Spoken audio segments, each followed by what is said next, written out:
in such a hurry? I got to mind to stop the treatment, give you a year in your body. You, when you're coming back, Sandra, when you're coming to give me a medicine. Be quiet, boy, I'm your doctor. I come here to make you better. Be quiet, boy, I'm your doctor. I come here to make you better.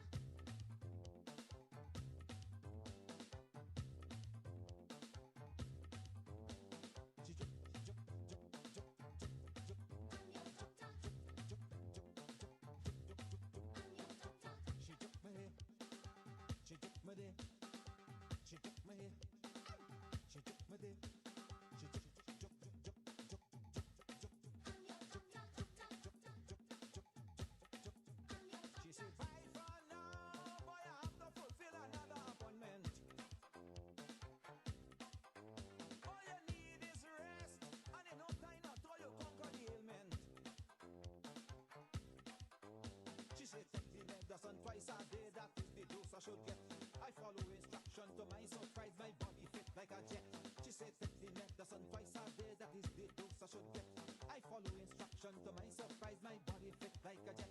I say, when you're coming back, Sandra, when you're coming to give me medicine. Be quiet, boy, I'm your doctor. I come here to make you better. When you're coming back, Sandra, when you're coming to give me medicine. Be quiet, boy, I'm your doctor. I come here to make you better. She jup, jup, jup, jup, jup, jup, I'm your doctor.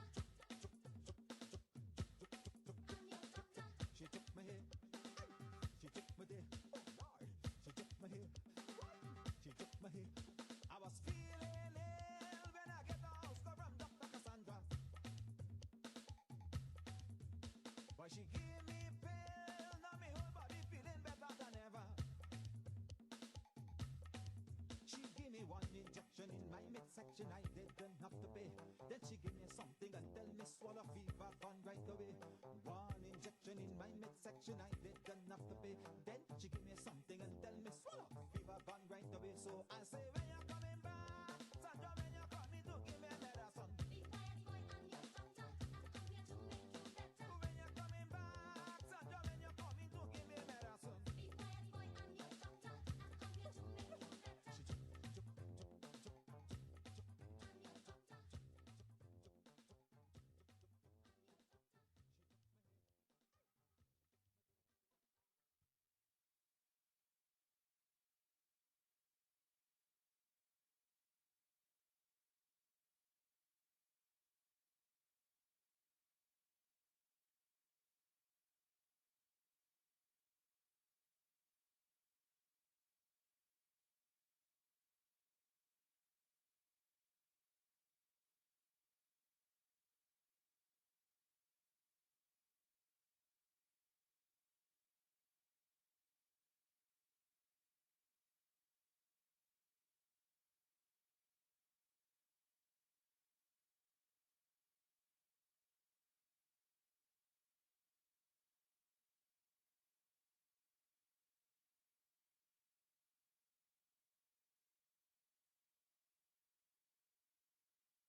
As crazy as we might seem to be, we still fight to be a family. Indian, African, or a Chinese, Syrian, French, Creole, or Portuguese. We blessed with a spirit fiery. Some people say God is a Trini. Sweet woman parade abundantly. Now the problem is plain to see. Sweet, sweet TNT. Oh, how I love of my country. Sweet, sweet TNT. There's no place on earth I'd rather be. Sweet, sweet TNT. Oh, how I love of my country. Sweet, sweet TNT. All this sugar can't be good for me. Westmoreland to Love Zero. From Sando to Mayaro. From Pina to Grand River. Sweetness in abundance everywhere. Sweet, sweet TNT. Oh, how I love of my country. Sweet, sweet TNT. All this sugar can't be good for me. No, no, no, no. Na na na na na na na.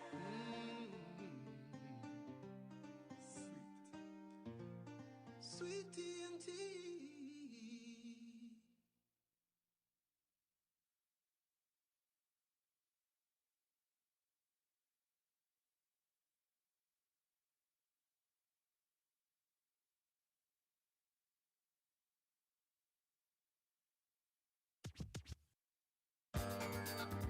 Rhythm Cracker Tunes. Just blaze.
you're getting down with your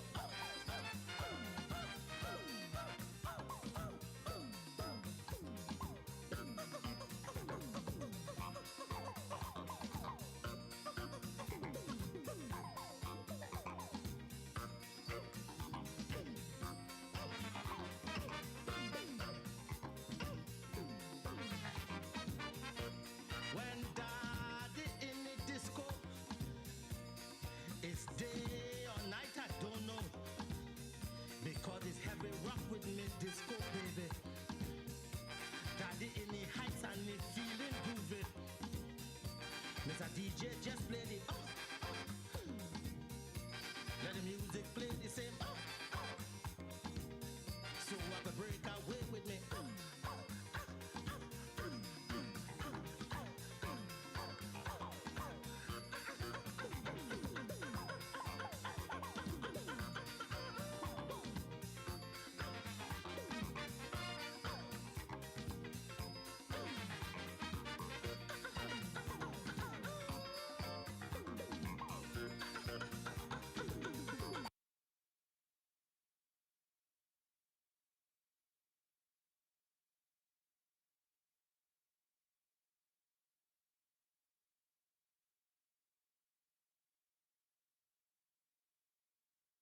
that we now want no confusion. And then she said, rock.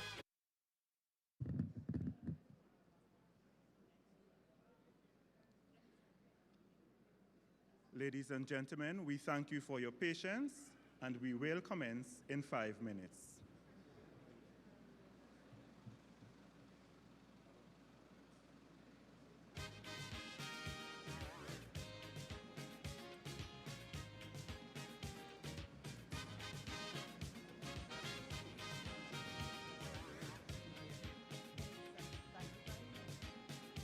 If you see me moving,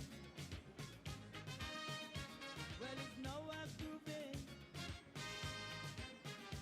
A business with no one, by myself having fun. The aquatic disco jumping.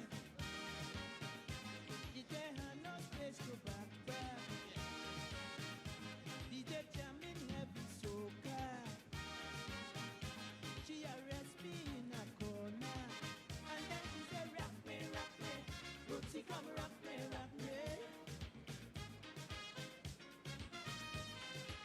Don't stop, she said, rock me, body, Rootsy, come rock me, body.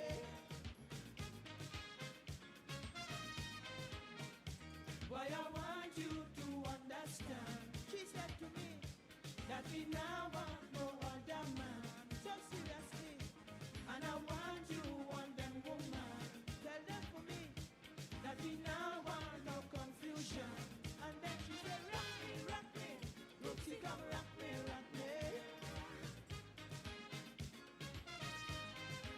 Don't stop, she said, pan me belly, Rootsy rock pan me belly. Hey.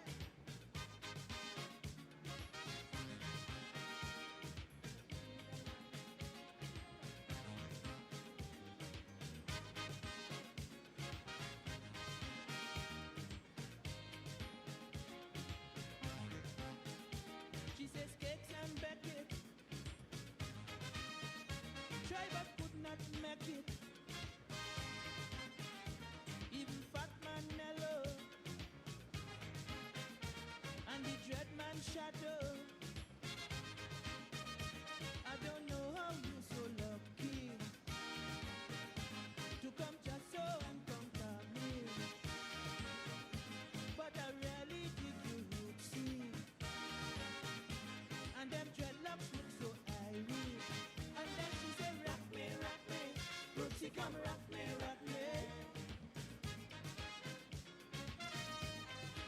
Don't stop, she said, rock me, body, Rootsy, come rock me, body.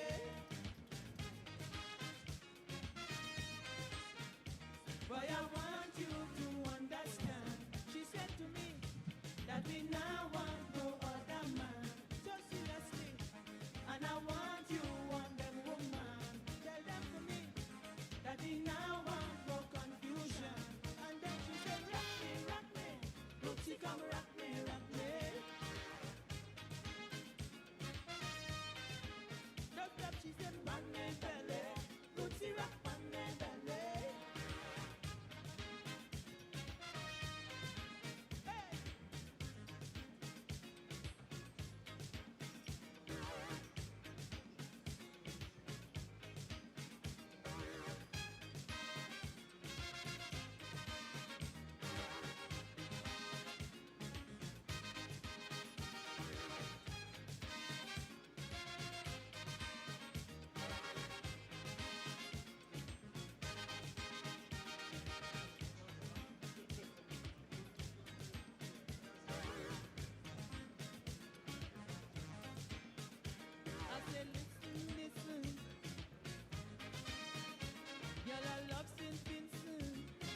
This rhythm like Obia, sees in your brain, hot like hellfire, just to drive you insane.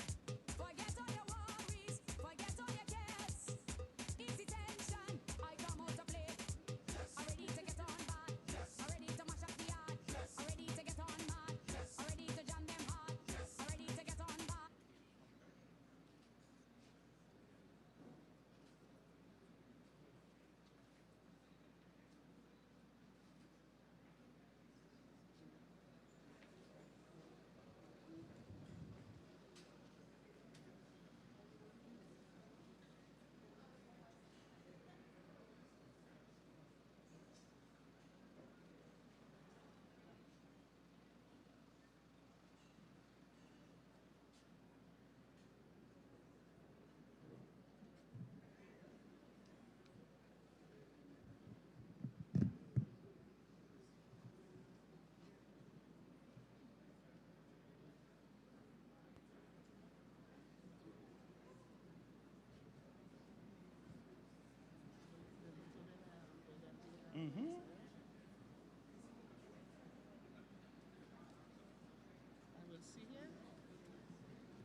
Microphone on.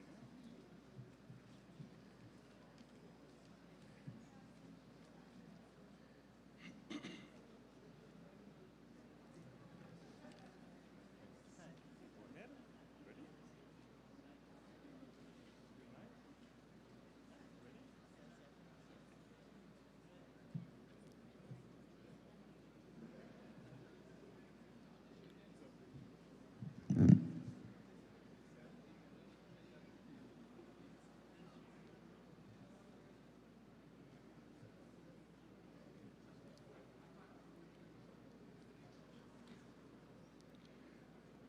Ladies and gentlemen, please stand for the singing of the national anthem of the Republic of Trinidad and Tobago, led by Mr. Garth James, past student of the class of 1974. This will be followed by the invocation by the Venerable Archdeacon Phil Isaac.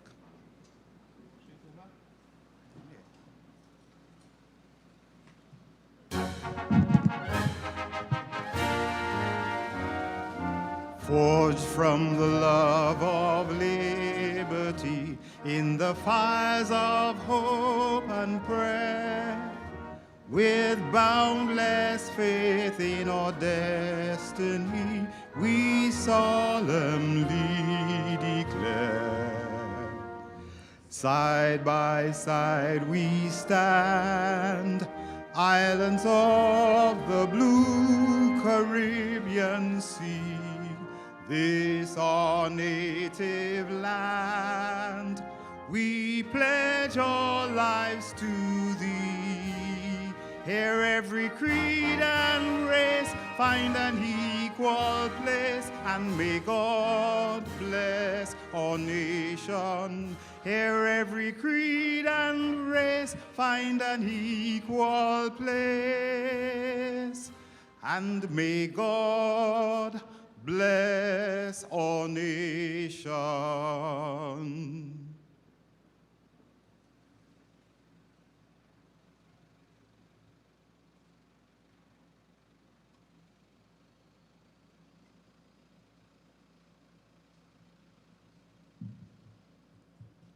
Psalm 133 reads, "Behold, how good and pleasant it is for brethren to dwell together in unity. It is like the precious ointment upon the head that runs down to the beard, even Aaron's beard, and down to the skirts of his garment, as the dew of Hermon, and as the dew that ascended thy blessing. For there the Lord commanded his blessing, even life everlasting." Amen. Let us pray. God of the years and spheres, When in your wisdom you instructed Arthur Anstey, as you did Abraham, to leave the comfort of his home and become a wanderer, he obeyed in true Abram style and sacrificed himself on the altar of service to the people of this land in the field of education. We bring a sacrifice of praise into these hallowed halls of learning, rendering thanks for Arthur and everyone who made this institution a beacon of excellence. The benefactors, the principals and teachers, the ancillary staff, and most of all, the pupils whose performances remain an indelible mark in the annals of time. We recognize that the turns, potholes, and obstacles during the century-long journey could not be manipulated without your help.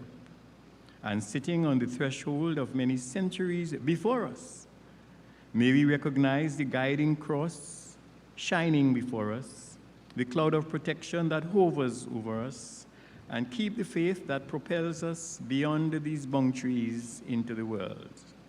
We pray that your Holy Spirit will guide the proceeds of this evening, resting heavily upon our speakers. And may this activity be a celebration of victory in obedience, servanthood, and continued inspiration to all who seek to follow the steps of Jesus Christ, our Lord and Savior, to the honor and glory of you, our Heavenly Master. Amen.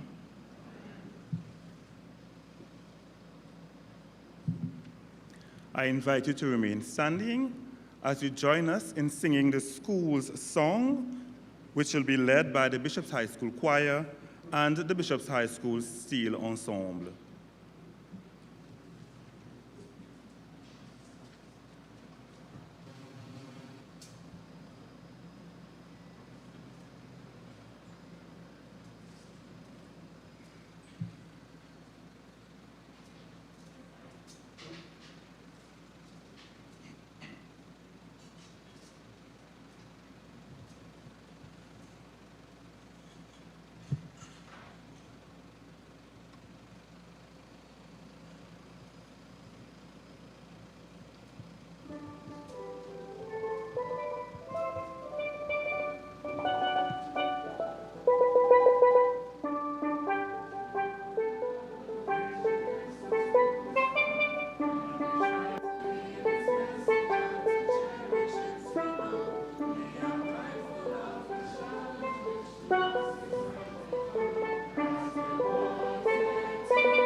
Thank you. You may be seated.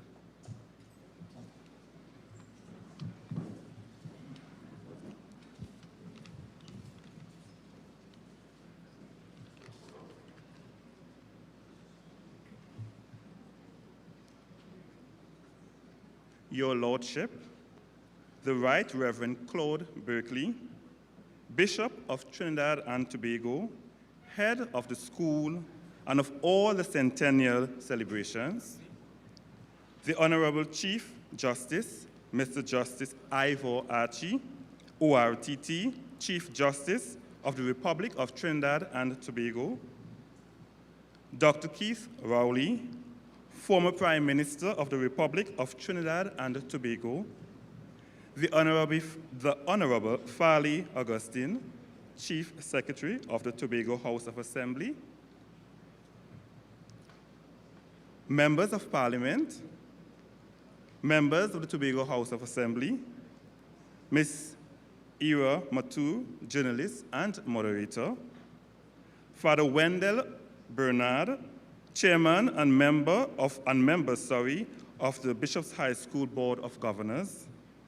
Ms. Zelma Cowie, chairman, and members of the executive of the Bishop's High School Centennial Committee, specially invited guests, students, members of the media, ladies and gentlemen, both online and here physically with us, good evening, bonjour, buenas tardes. I am Kirshan Cornwall, past student of Bishop's High School of the class of 1998, former teacher of French and Spanish at this institution, proud supporter of Reed House,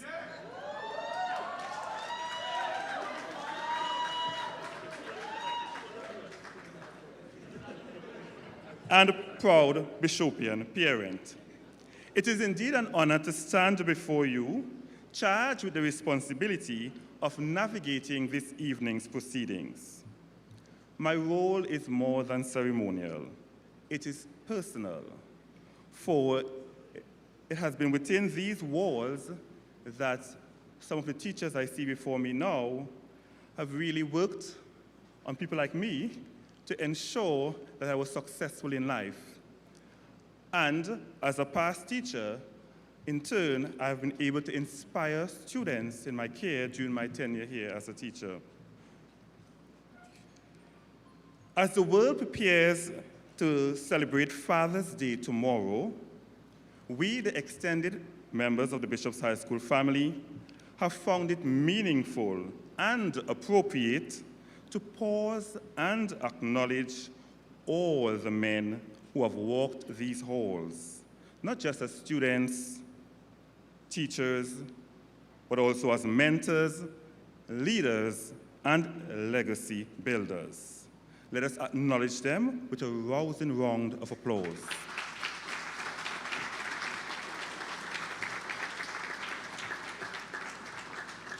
This evening, at our Men in Leadership Forum, we feature some of the iconic Bishop's High School alumni, men whose integrity, strength, and wisdom have helped to shape our school, our Tobago community, our nation, and the world at large. It is a tribute to the values of character, commitment, and community that our school has fostered for nearly 100 years. We reflect on the paths paved by those who led with principle, love, and purpose, and we invite you to journey with us through stories and conversations that echo with a legacy. Thank you for joining us, both as a live audience and those viewing online at home and abroad. Welcome once again, and may this evening's forum be an inspiration to all. As we continue, it is my honor to invite someone who has made stellar contributions to Bishop's High School over the years through her service, her leadership, and unwavering dedication to its growth and legacy. She's a former teacher and principal of this esteemed institution, a proud member of the class of 1975, and I believe a supporter of Davies House.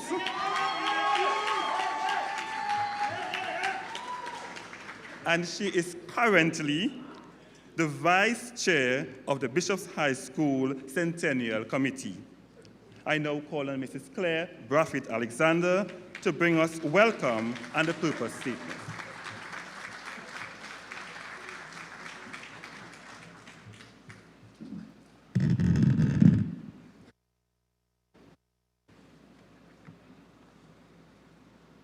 Thank you, Mr. Chairman, for that welcome, and of course, for mentioning the most important aspect of my service at Bishop's High School.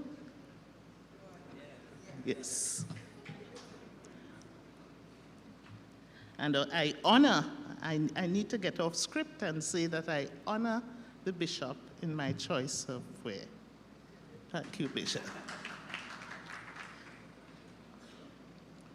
Mr. Chairman, Your Lordship, the Right Reverend Claude Berkeley, Bishop of Trinidad and Tobago, the first Tobago-born bishop, head of the school, and host of all our centennial celebrations, the Honorable Chief Justice, Mr. Justice Ivor Archie, or our TT,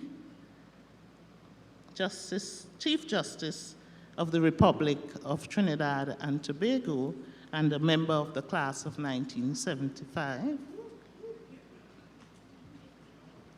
the Honorable Farley Augustine, Chief Secretary of the Tobago House of Assembly, and Mrs. Augustine, Dr. Keith Rowley, former Prime Minister of the Republic of Trinidad and Tobago, members of Parliament, members of the Tobago House of Assembly, Ms. Ira Mathur, journalist and moderator and a member of the class of 1979, Father Wendell Bernard, chairman and members of the Bishop's High School Board of Governors, Ms. Zelma Cowie, chairman and other members of the executive of the BHS Centennial Committee, specially invited guests, students, members of the media, ladies and gentlemen. Good evening.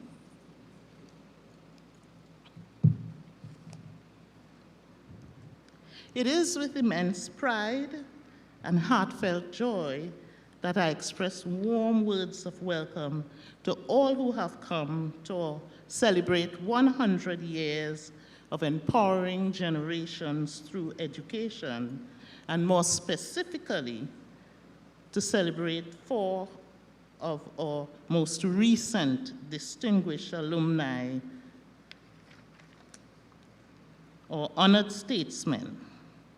I welcome you all on behalf of the Board of Governors and of the Centennial Committee. To our students, staff, alumni, and esteemed guests, both in person and online, thank you for being here to celebrate not just the legacy of this institution, but the lives it has touched and transformed. We are privileged to welcome 4 leaders in public office, in policy making and advocacy. You, gentlemen, have carried with you the lessons first learned within these very walls: discipline, courage, compassion, and a commitment to serve others. Welcome home.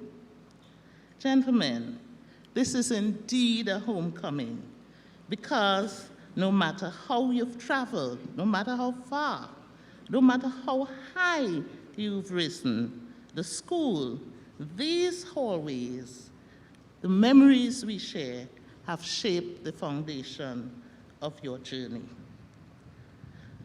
Our moderator also shares in this special welcome, herself being a past student of this institution. She has shared with me that her life in journalism is indeed the result of the English teachers who had an impact on her when she first came to Tobago from India.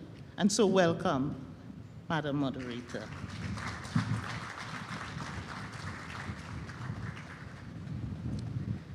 This evening, we engage in meaningful dialogue with 4 of our most recent national leaders, individuals who have held and continue to hold influential positions in public life at the same time and at this significant point in our history. But they are just a glimpse of our story. As the gallery along the corridor suggests, Our legacy of leadership spans generations. Even that gallery, rich as it is constrained by space and by time. So yes, tonight is about nostalgia. It is about memories and stories. It is also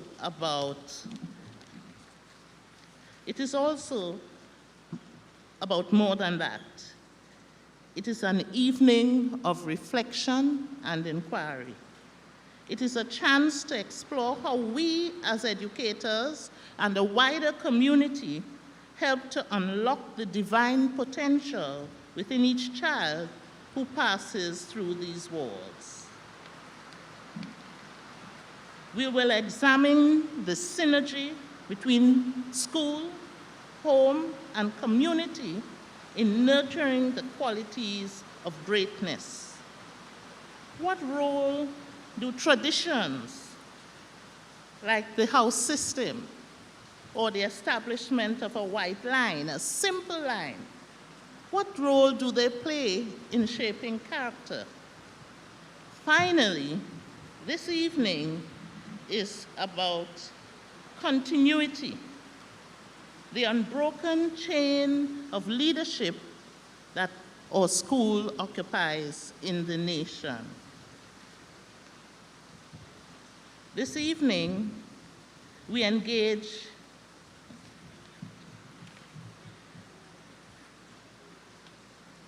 as we explore the past, guided by the keen insight of our esteemed journalist and writer. We will also spotlight some of our youngest and current student leaders, young people who are already being shaped by this tradition of excellence. So once again, let me welcome you. Welcome home. Welcome to our celebration. Welcome to this moment of history.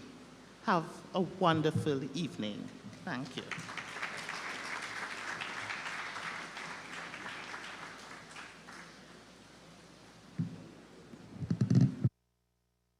Thank you, Mrs. Braffett Alexander, for assisting in establishing the context for this evening's proceedings.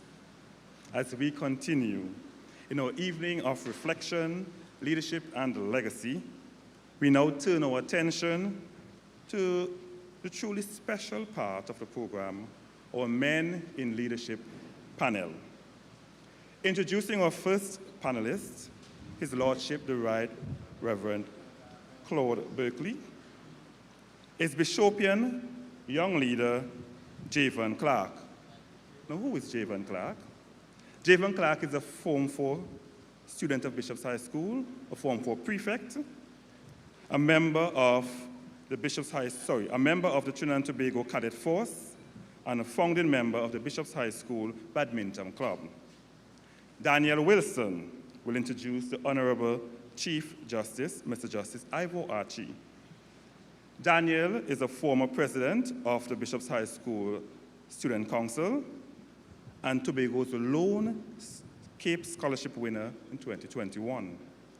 Daniel is currently pursuing Certificate of Legal Education at Hewarding Law School, having successfully completed his Bachelor's of Law at the University of the West Indies, Cave Hill campus. Ladies and gentlemen, Bishopian young leaders, Javon Clark and Daniel Wilson.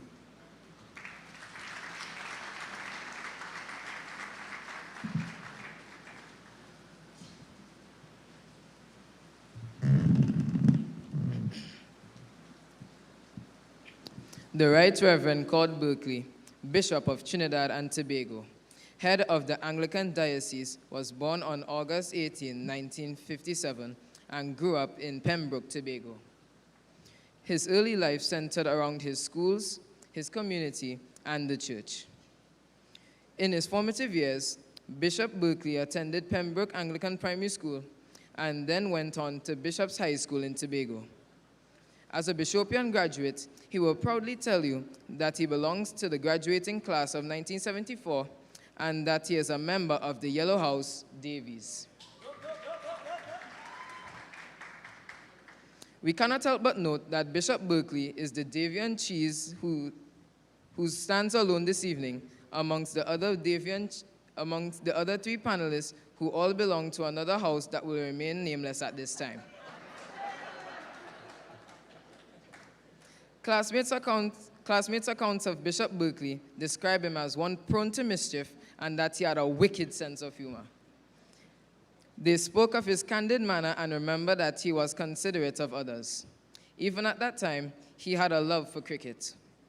None of his classmates ever felt that this nonconformist would one day lead the charge of winning souls for Christ by being the Bishop of Trinidad and Tobago. Upon leaving secondary school, Bishop Berkeley started to give back to his community and so began his career as a primary school teacher in 1977 at his alma mater, the Pembroke Anglican Primary School. He then entered the Valsayn Teachers College in 1979 and graduated in 1981.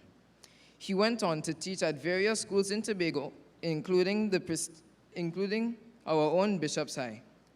Bishop Berkeley was a history teacher at this prestigious institution, and whilst here, he was also the chaplain and the dean of discipline. We can safely say that during his tenure, Bishop's High was in firm hands. Bishop Berkeley could not deny God's call on his life, and his journey towards obedience to this call saw him enter Codrington College in 1989 to pursue studies in theology.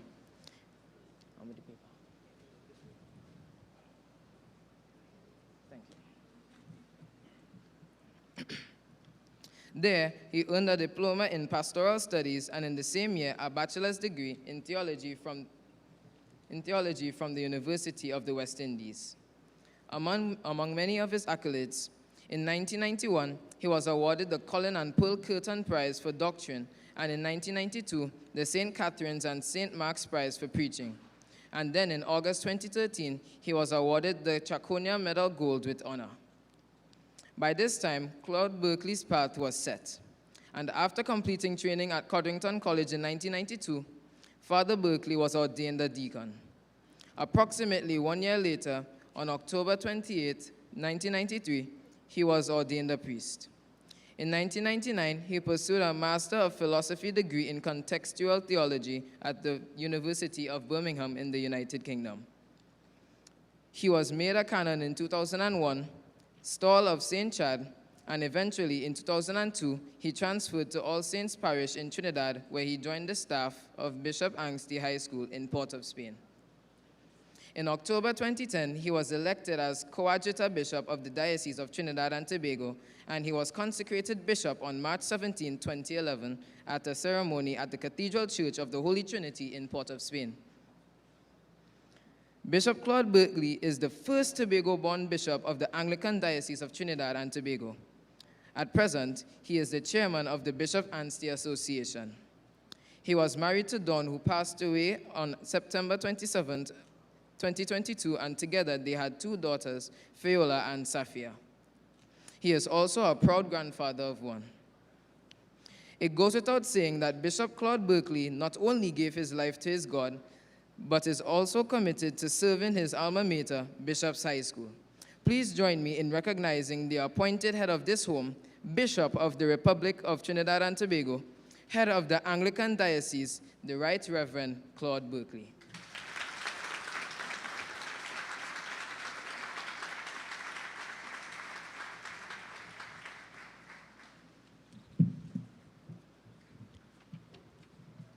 Ladies and gentlemen, may it please this distinguished forum, this evening, I have the honor to introduce one of our most illustrious sons of Bishop's High School, Tobago, the Honorable Mr. Justice Ivor Archie, Chief Justice of the Republic of Trinidad and Tobago. Born in Scarborough, Tobago, and having begun his early education at the Scarborough Anglican Boys' School, Mr. Archie entered these hallowed halls in the year 1970, where his intellect and character quickly set him apart. A proud member of the graduating class of 1975 and the Angsti House,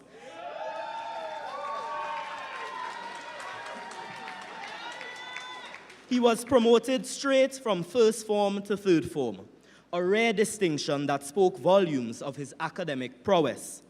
At Bishop's High School, where we pride ourselves on producing well-rounded students, Mr. Archie's foundation was laid not only in scholarship, but in character, leadership, and service. Indeed, his time at this school was not merely the setting of his formative years. It was where the seeds of discipline, inquisitiveness, and excellence were sown, values that have guided his remarkable ascent. For those who may recall, his mother, Mrs. Mulder Archie, herself a celebrated history teacher at this institution, helped shape generations of young minds, including many on today's panel, and I'm sure in our live and online audience. From Bishop's High School, Mr. Archie's journey continued with distinction.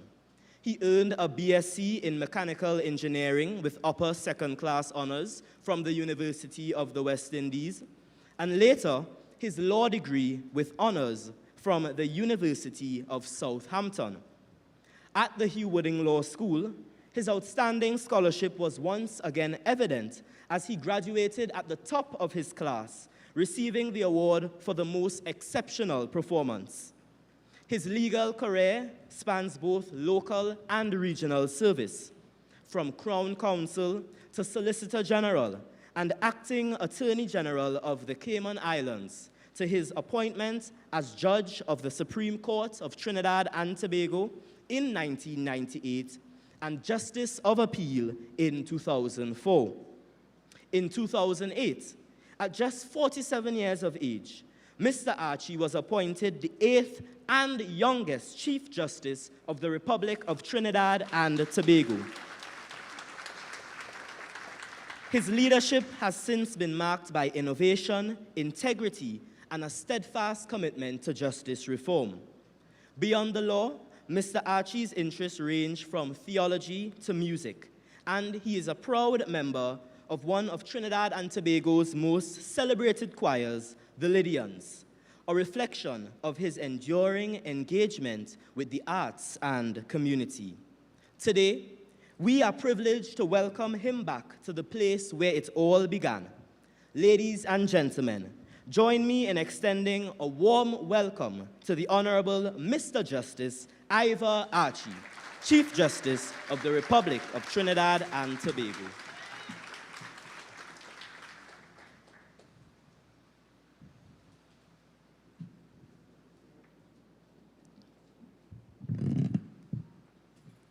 Thank you, Javon Clark and Daniel Wilson, for your eloquent presentation of our first two iconic Bishopians. As we continue, Aloy Sami will introduce our third panelist, Dr. Keith Rowley. Aloy is a former head boy and a proud member of the class of 2022. In 2024, he placed first in the Regional Wisdom CRM Virtual Stock Market Competition. He has recently completed his first year of studies at the University of the West Indies and has earned a place on the Dean's list for both semesters. Following this will be Tayshawn Joseph, who will introduce our fourth panelist, the Honorable Farley Augustine. Tayshawn is the current head boy of Bishop's High School and is a proud member of the graduating class of 2023. He is also the student representative on the Bishop's High School Centennial Committee and is actively involved in various NGOs across the island. Ladies and gentlemen, let us welcome Bishopian young leaders Aloy Sami and Tayshawn Joseph.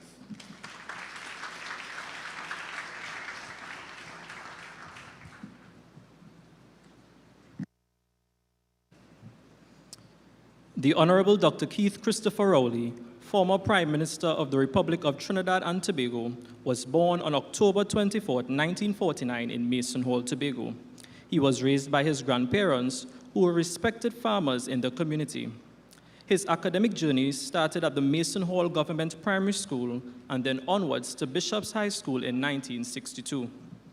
Through these hallowed halls walked Dr. Keith Christopher Rowley, a proud Bishopian, member of the class of 1966, past head boy, and most notably a proud Anstian.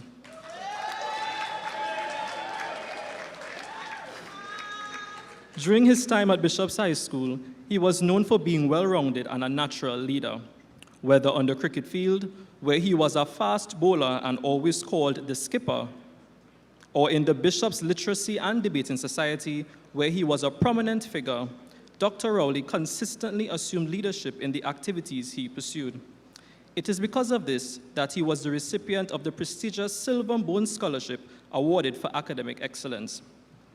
Dr. Rowley then pursued his higher education at the UWI Mona campus, where he earned a Bachelor of Science degree in geology with first-class honors. He then obtained a Master of Science in Volcanic Stratigraphy and a doctorate in geology, specializing in geochemistry from the University of the West Indies, St. Augustine. His academic training laid the foundation for a distinguished scientific career. As a volcanologist, Dr. Rowley supported Caribbean governments by providing scientific and civil defense guidance during volcanic emergencies. Dr. Keith Rowley began his political journey in 1981 by contesting the Tobago West seat, making him the only PNM candidate to have contested elections in both Tobago and Trinidad. He was appointed to the Parliament of Trinidad and Tobago as a senator in 1987 and subsequently served as the Member of Parliament for Diego Martin West from 1991 until 2025. Dr. Rowley served also as the deputy political leader of the PNM from 1987 to 2008 and became political leader in 2010, a position he has held through to 2025. He served as leader of the opposition from 2010 to 2015 before becoming the 7th Prime Minister of the Republic of Trinidad and Tobago in 2015. His tenure as Prime Minister has been marked by significant national developments, including the construction of new healthcare facilities, improved public infrastructure, and strengthened international relations. Beyond politics, Dr. Rowley is a nature enthusiast who enjoys gardening, hiking, and golfing.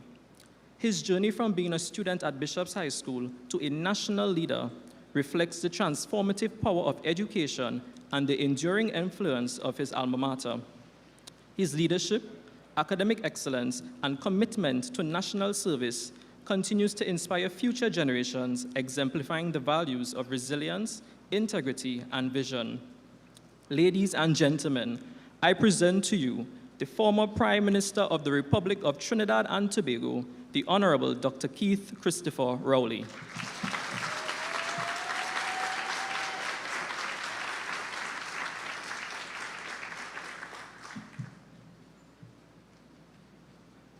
Farley Chavez Augustine was raised in the eastern community of Speyside. He gives credit to his community for instilling his values and contributes to his achievements. Having received his formative schooling at the Speyside Anglican Primary School, he later went on to pursue his secondary education at Bishop's High School, where he then became a member of the graduating class of 2001. During his time at Bishop's High School, he was said to be a person with endless school spirit. This was apparent from many school events, but his boisterous nature could not be missed in his support of Anstey House. The Chief Secretary was a member of the Debating Society and was remembered for his interest in politics from very early on. Some classmates can recall a memory as far back as third form, where he was able to teach them about the names of the then secretaries and the different roles they played in the THA. His classmates says it is a social studies lesson he remembers even today. In 2005, he matriculated at the University of the West Indies, Mona, to read for a Bachelor of Arts in Linguistics. At UWI, his passion for politics reignited, leading him to pursue a double major in international relations while serving on the executive of the Student Guild in his final university year. Upon concluding his tertiary studies, Chief Secretary Augustine returned to Tobago, where he worked as a communications officer at the then Division of Education, Youth Affairs, and Sport before starting his career as an educator at Speyside High School. A strong believer in the power of community, he served as the vice president of the Sides Football Club and was a long-standing member of the Speyside Village Council. He also contributed to the formation of the Speyside Steel Sensations. He was elected in 2017 and then re-elected in 2021 as the area representative for the electoral district of Palativere-Lansemy Speyside.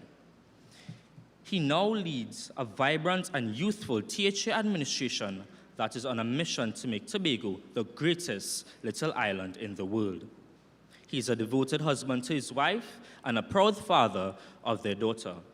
His online presence showcases his numerous cooking talents, and the Bishopians were blessed early this year when in our very own food and nutrition room, our Chusek bubbled a huge pot of corn soup for all to enjoy. To the man who constantly gives back to his alma mater, ladies and gentlemen, please join with me in giving a rousing and steady welcome to our current Chief Secretary of the Tobago House of Assembly, Mr. Farley Shovels Augustine.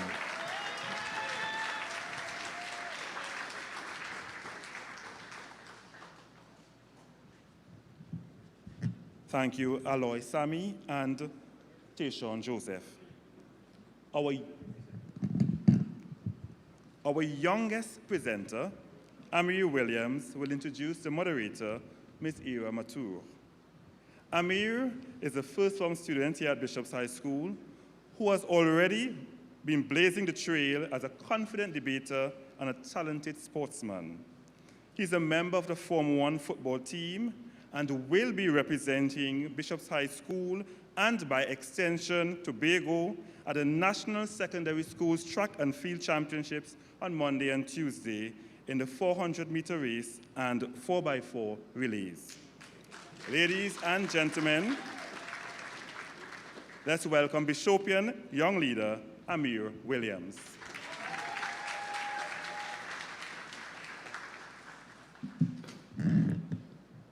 Our moderator this evening proudly identifies as Tobagonian, although she was born in Guwahati, India.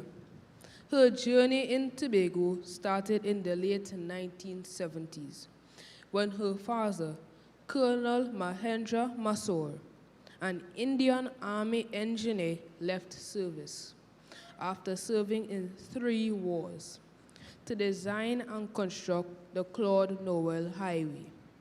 She, along with her brothers Varun and Rashmi, is a Bishop's alumna, class of 79, and a member of the Bowles House.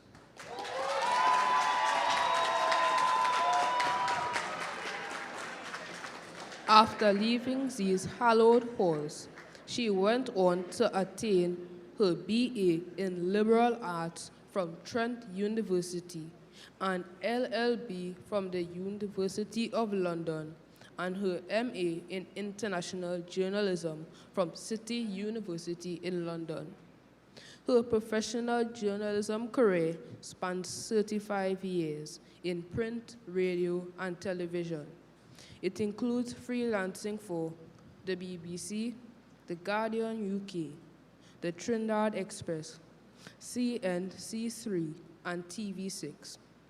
For the past 25 years, she has been a columnist and journalist with the Trinidad Guardian, penning over 800 columns. Her impressive work over the years has earned her 8 awards for excellence in journalism. She has produced documentary films on Sir Ellis Clark and the slain Prisons Commissioner, Hercules. Her memoir, Love the Dark Days, won the 2023 OCM Bocas Prize for nonfiction and was named one of the Guardian's best biographies of 2022. Ladies and gentlemen, I introduce to you Ms. Ira Masoor.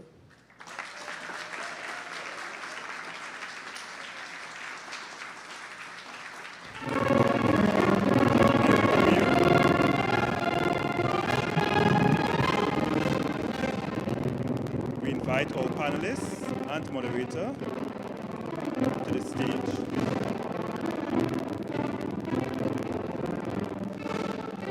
As you would observe, our distinguished VHS alumni are dressed in burgundy blazers, the traditional wear once worn by upper school students for special occasions at Bishop's High School.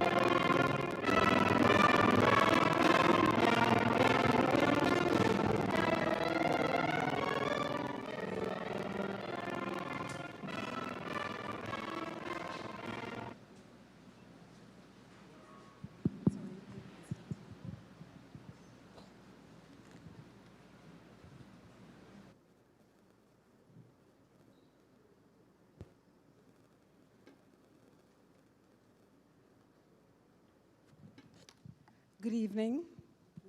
Can you hear me? Yes. Yes. Good evening to all distinguished guests, alumni, students, faculty, and friends. I extend a warm welcome to our panelists on stage, Dr. Keith Rowley, Chief Justice Ivor Archie, Chief Secretary Fari Augustin, and Bishop Claude Berkeley. Welcome.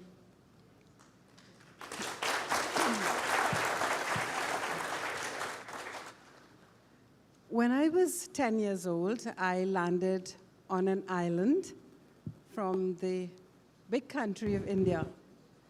And I met on the fort sea breezes, chenet trees, guava trees, and over time, a people who folded my mother Zia, my father Mahendranath Mathur, into their lives as if we had always belonged.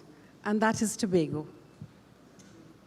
My brother Varun, my sister Reshmi, and I became the children of Tobago, of Scarborough, of many families, and finally, and most importantly, of Bishop's High School.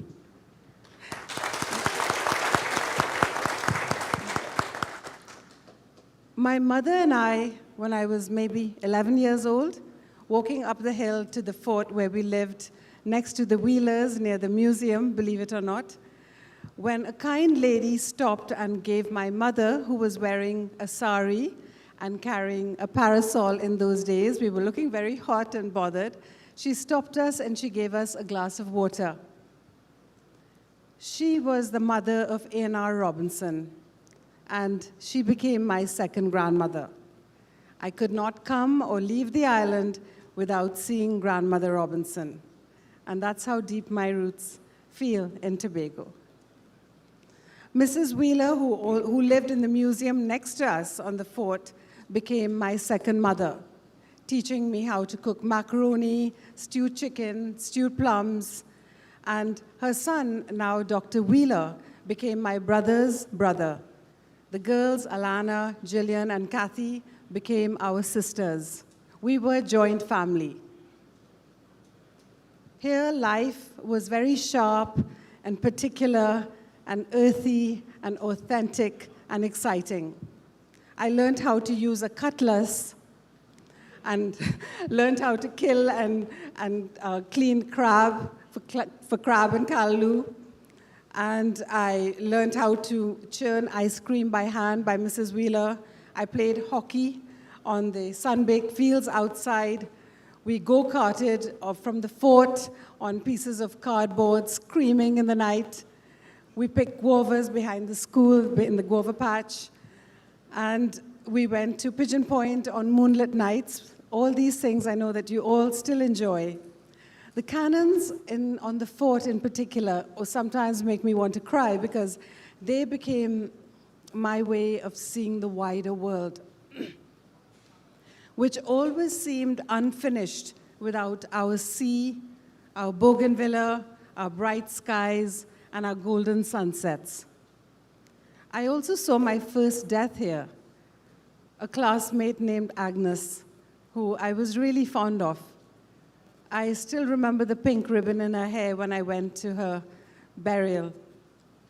I wrote my first poem on the steps of our house near the passion fruit vine, thinking that this one Mrs. Thomas is going to like because she encouraged me. And then, of course, guys, there was Bishop's. I returned here 2 years ago to say thanks to my teachers, Mrs. Thomas, who, even when I was failing everything else, made me believe in writing. I was failing because I came here, and unlike Chief Justice, who skipped because he was brilliant, I skipped because I never did common entrance, so instead of Form 1, I was put in Form 2 at the age of 10. And Mr. Sosa, who taught us geography and was really kind to our late brother and always a source of humor and encouragement. And my sister Reshmi was also here, and she was very studious. There are many others I want to thank, but when I came a few years ago, but it was too late, and please indulge me while I mention them. They had passed away. I want to pay tribute to them. Mrs. Claude Mills Allard, Mrs. Armstrong, Mr. and Mrs. Henry, Mrs. Batiste, who taught us literature, and what a fine eye she had, an ear she had for writing, and Mrs. Archie. And I did not know up to today that Mrs. Archie was the mother of our own very Chief Justice. Mr. Alfred, Mr. Hugh Donaldson, and I think of all of them, and like you all, so I would encourage you today, if you're students watching this, don't wait until it's too late. Thank your teachers now. And when I hear that song, to serve with love, tears come in my eyes. So, but what I want to say to you all, that Tobago has changed. We have all changed. But this place, this school, this island remains a kind of anchor in the drift of life. And I'm not sure that much has been said about the school, so I am going to say a few words about Bishops. It was founded by Anglican Bishop Arthur Anstey on 14th September 1925. Bishops High School opened at Peru Cottage in Scarborough, donated by a missed cross, with just 27 students and 3 teachers, becoming Tobago's first public secondary school, and originally offering a classical Cambridge-based curriculum. In 1956, the school relocated to its current site and later expanded its facilities. And of course, you do know what its motto is, which is believe in the cross, and it's produced many of Tobago's most distinguished leaders, and I'm so proud to be among them, including Dr. Keith Rowley, Bishop Claude Berkeley, Chief Justice Ivor Archie, and Chief Secretary Farley Augustine. So now, without further ado, I want to start the interview. Gentlemen, it's been a pleasure. It is, I hope, going to be a pleasure, and I know it's going to be a pleasure, and I'm going to ask you to be quick and to the point, which I know you all can be. So these questions are for all of you. The first question is, what single moment at Bishops first comes to mind when you think of who you became? And I'm going to ask this of Dr. Rowley. You start.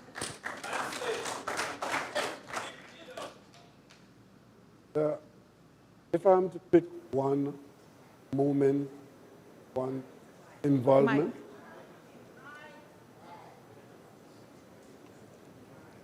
Go again and see. Are you hearing me now? Yes. Okay. Thank you very much. Sorry about that. Yes, my moment would be directing on this very stage the play of A Merchant of Venice. The Merchant of Venice, wow, which we produced here for Speech Day. It was my finest moment in the school. That's amazing. So you could have been at the West. You could have been in the West End. You didn't have to be Prime Minister. I might have done better there. Yes. And thank you. So can I ask Bishop, Bishop, what is the one defining moment that comes to mind when you think of what you have become? School organization. And from the time you got up to school, the cadets were preparing, the trumpeters were blowing a tune that is still in my head because they were going at it repeatedly. Then there were some areas you couldn't pass because you were in Form 1, and therefore you had to sort of know your place. So the entire package of how the school was organized, that has remained with me. And that is how I think the world should be. It has set my worldview, so to speak. Sometimes a little idealist, but that is what comes to my mind all the time. Chief Justice? Well, there's one moment that I do remember quite vividly. The statute of limitations has long passed. It was when I was illegally playing football on the quadrangle, kicked it and broke the principal's window. This is the first time I'm confessing. But seriously, I remember all of those things, but I remember a sense of pride in the school when we won the inaugural Know Your Country competition. Wow. Yes, right? I see former Principal Claire Braffett nodding. That for me was a signature moment, and it's important because Bishops is not about individual achievements, although it's important that people have achieved. But every time somebody did something well, we all felt well, and through the whole of my life. Right. Chief Secretary? That moment that still stands out to me involves someone who is actually on this stage. So I'm in lower 6, and there is this teacher that just returned from studying in London. They were now calling him a canon, I believe. And history class, so we are prepping for Cambridge A-level history. And we were asked to come to class with arguments for why slavery ended. And I am in the class, and I believe I am winning the debate on the side of the humanitarian efforts, and Wilberforce, and all of these guys. And this teacher stood up, very annoyed, very upset, shut down the debate and said, why are we in this class? This young man is winning an argument about Wilberforce, and you had a whole prime minister write a book about capitalism and slavery, and you come in here to tell me about humanitarian efforts. Question everything that you see in the book, question it, and walked out of the class before the class ended. That was a moment that taught me that sometimes the things you see, the things you read, are not necessarily the truth, and it is okay to question even the things you perceive to be facts. And that teacher happened to be now Bishop Berkeley.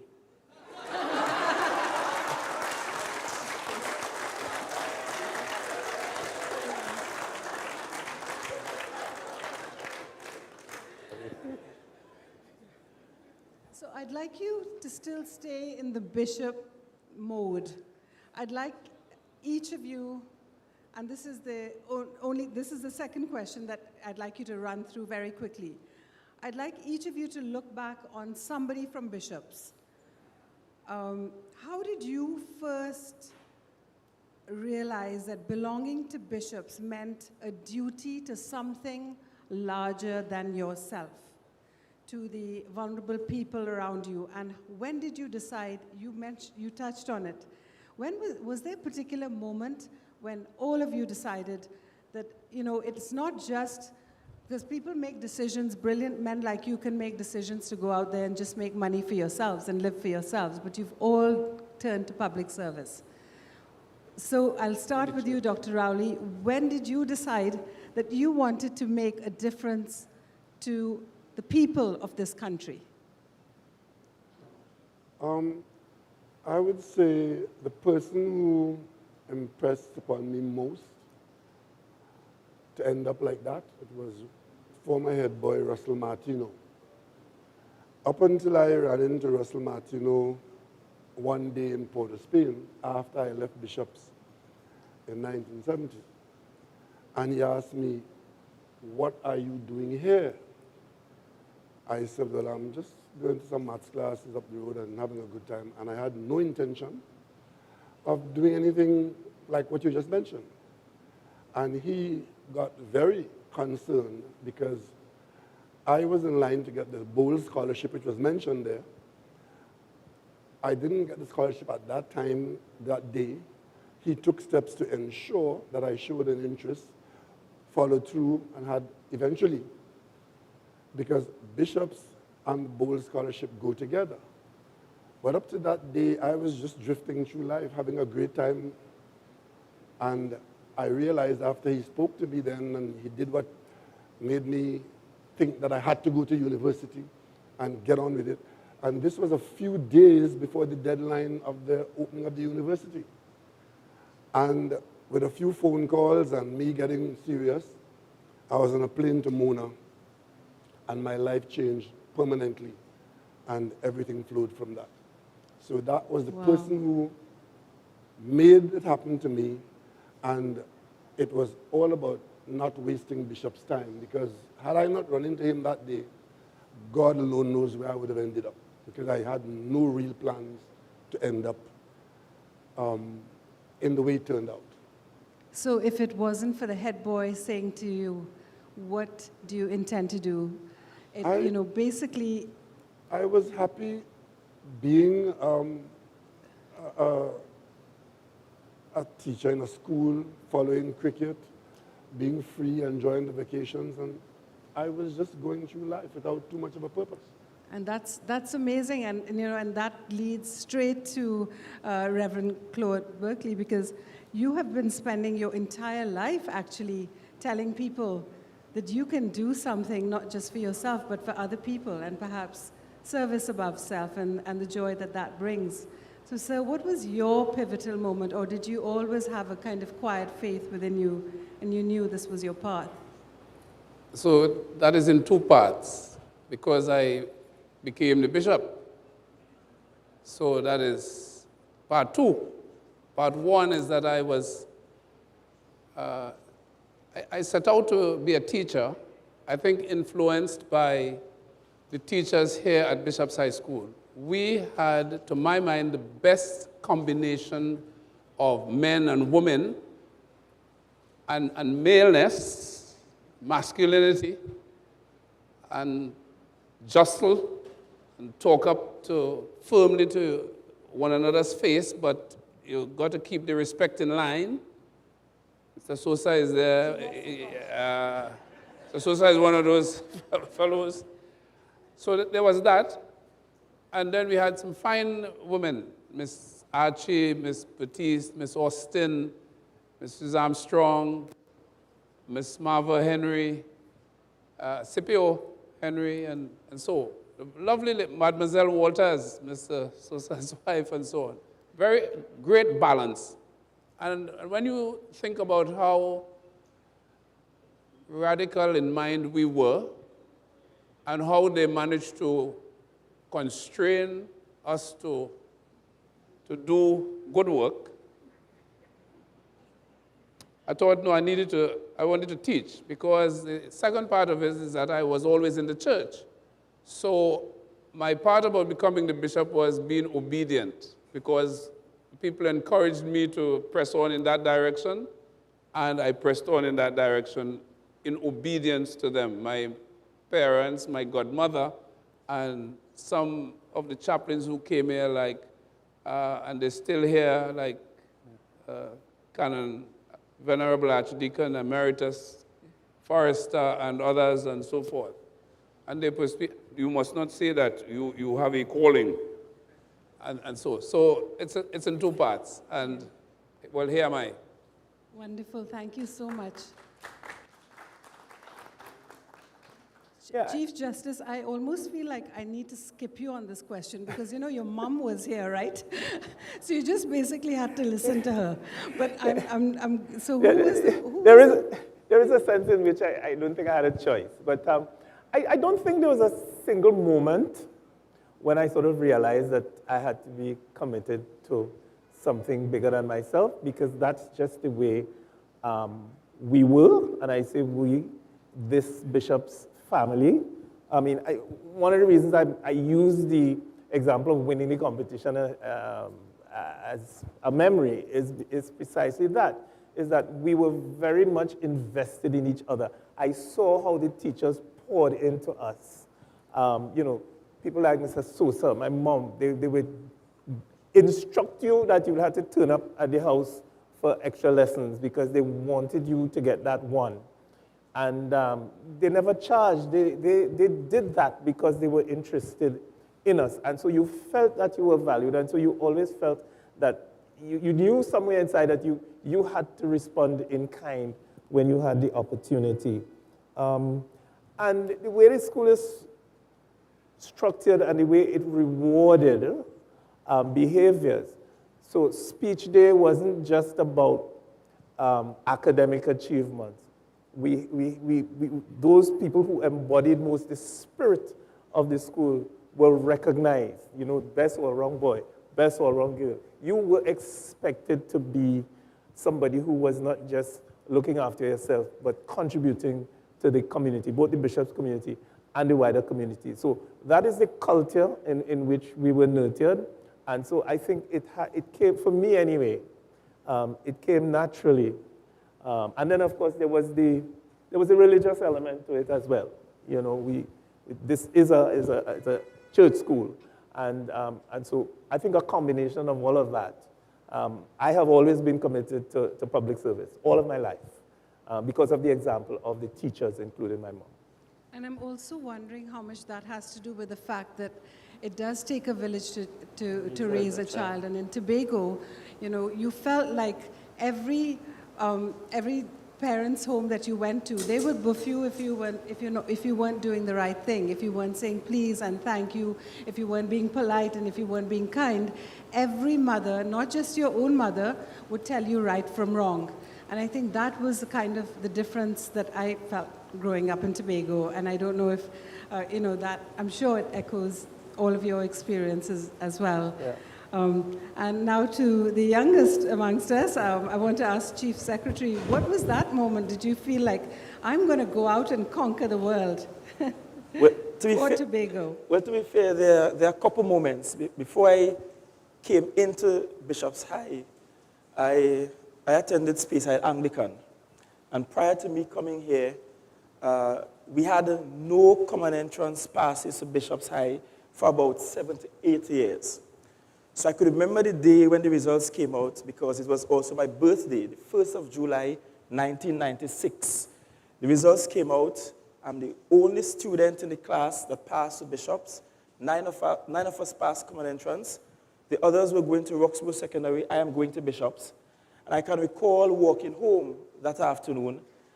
I mean, there's no cell phone in the village. People don't have phones in their homes at that time. But everybody I passed had something to say about me going to Bishops. Every single body. When I think back on the community and those who contributed the pans and the shirts and who contributed to the books.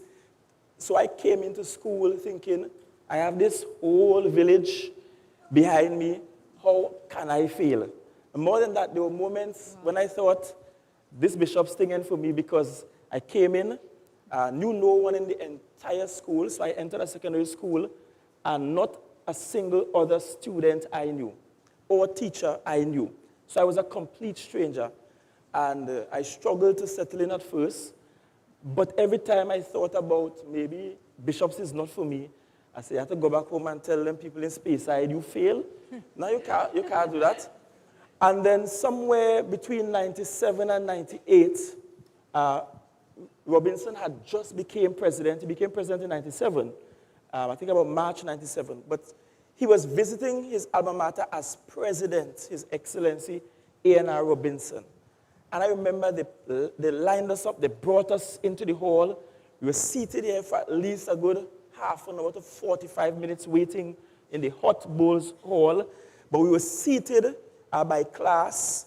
I could still remember when the security guards and the dogs came in and they sat by every chair at the head table. They lifted every vase of water, and the old Rolls Royce came in through that gate. At that time, this car park used to be the student car park. So we actually had a student car park while I was here. So this was a student car park. So he came in through the student car park, and he alighted from the car, and he came up. And in that moment, I said, people who come to this school could turn out to be somebody decent, somebody bigger than themselves, somebody that could be a strong advocate for the whole island. Because there we had our first president, and I say first because hopefully there will be another Tobagonian as president sometime in the future. I wouldn't prophesy because I think I have goat mouth now, but there I am as a young boy saying, this thing is bigger than me. It's bigger than even the village of Speyside that I'm from. And perhaps if I stick to it, if I stick to what the teachers were doing, and yes, even the difficult teachers, then perhaps I will make it out successful, and I'm grateful that I did. That's amazing. So I think what I got from all four of you is that, you know, a sense of civic duty was almost part of the genetic makeup of, you know, of what it meant to be from Tobago, to live in Tobago, and to be part of Bishops. But it's also the weight of expectation, eh? Oh, yes, the weight of expectations. Yeah, when you come, yes, because as you say, you can go back and fail. And it's the same thing that I think all of us felt, is that even to travel, to study, people were investing in you. You know, I recall a few years ago, I was speaking to another alumnus, and we were talking about a question about integrity. And, you know, I was saying to him, you know, it's the one thing I could never do is take a bribe or do something like that. He said, because if my mother were to see the front page of the newspaper with me in handcuffs, it would kill her. Yes. And he stopped me and he said, brother, it would kill all of us. Wow. I think that is what we carry as we negotiate life. So it really also came both from Bishops, it came from home, and it came from the wider community. And we're losing that in the world today. I actually want to ask you, because, you know, in Trinidad, the experience is very different in schools. If you get licks, you know, if in Trinidad you get licks, then you go home and, you know, the parents want to come and beat the teachers up. But over here, I remember when I got detention, and my parents were very much like all your parents. So I felt like I actually hadn't even left India because it was the same culture. If I got detention at home, then I would get grounded for the week after I went home and told them I had detention. More punishment, you know. So I want to now come to a very kind of emotional question to all of you. And I know men tend to kind of hide their emotions, but I am here to bring it out. Think about a time in your youth, in Bishops, in your school life, when you felt overwhelmed, lost, misunderstood, and maybe even bullied, and kind of like you felt lost. Who stepped in, and what did that experience teach you about managing yourself under pressure? Because all four of you live a very high pressure life, a very public life. You're under scrutiny with a microscope all the time, and the pressure can be immense. So tell me where you got that strength in your lowest moments. My lowest moment in association with being in school and being here was, I was in third form, having just survived Hurricane Flora in second form. And we lost everything. Our house was completely destroyed. My grandfather's garden was destroyed. And then my grandmother, who was the closest person in my life, died when I was in third form. Up until then, I had never come lower than second in a class in primary school or in this Bishops. And when my grandmother died, and I was in a class of 31 students, I came 29th. And I remember sitting across there in that class and just daydreaming, having no interest in what was being said or what was being, and all I was thinking about is, I wonder where my grandmother is now. Wow. And I did absolutely nothing during that term. In those days, they would mail out the report card, And then I went to the post office knowing that I had done very badly. I made sure I got to the post office to get the mail. And when I opened it and I saw, I thought I had done badly, but good heavens, third to last, 29th. I took it home and I hid it. And nobody asked for it. And they never saw it. And I'm there lying on my back in the yard, looking up at clouds blowing and man o' wars drifting in the sky. And then a moment came to me, said, if my grandmother knew I was doing that, she would be upset. This is not what she wanted. And I got up from being flat on my back staring at the sky. I got up, and that was the moment I got over the grief. And I came back to school and reconnected. But that must have been the lowest period of my life. And fortunately, I disconnected and reconnected. I have a great understanding for students in particular who suffer trauma, because I came that close to flunking out of school in responding to my grandmother's death. So that's such a moving story, and it's also a testimony to who she was as a human being and what she put in your heart as a child growing up. And so much so that even when she wasn't there, you knew what her moral compass was, you know what her values were, and most of all, you knew how much she loved you and how much she wanted for you.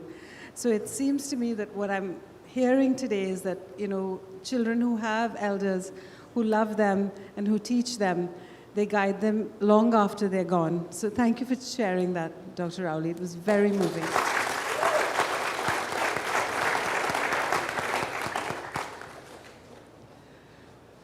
Reverend Claude Berkeley, Bishop, yes. tell me, we always feel, and I'm jumping ahead to this question actually of yours, we always feel that, you know, people of the cloth are almost immune to the pain that the rest of us are, because we come and we come to your feet and we give you all our pain, and you give us wisdom, and in return we feel like, you know, you've got it sorted out.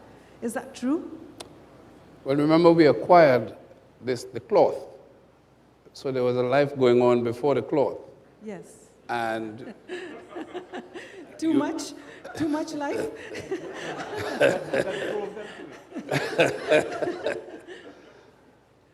So what happened there is that I don't recall those having those traumas, for example, as you were outlining. We were a very happy bunch of boys. At school, we played quite a lot. I enjoyed Bishops tremendously. And after that enjoyment, I got home to, and that's why I say school organization is really big for me. Because on that year, the school sent the results home early. By the time I had gotten home, school was closed, and I got home with my new brand football shoes. We used to play at Goldsboro in those days. That was the recreation ground for us. Now it's Goodwood, but it used to be in Goldsboro. And I had my new football shoes, and I went and I said, Daddy, you see, this shoe was used by, and I named players from the World Cup, last World Cup, who played with these brand of shoes, and so on and so on. And he listened to me quite well, and he said, all right, well, Claude, I think you should sell those shoes. So I said, no, I just got them. You remember I was talking to you about it at Cash Pan and what you get from uncle this and to make up to buy the shoes. So he said, no, you should sell it. So I am busily explaining the intricacies of this type of shoe, the quality, the skills that I would, and he's listening to me, and he says, yes, but you're not hearing me, you should sell it.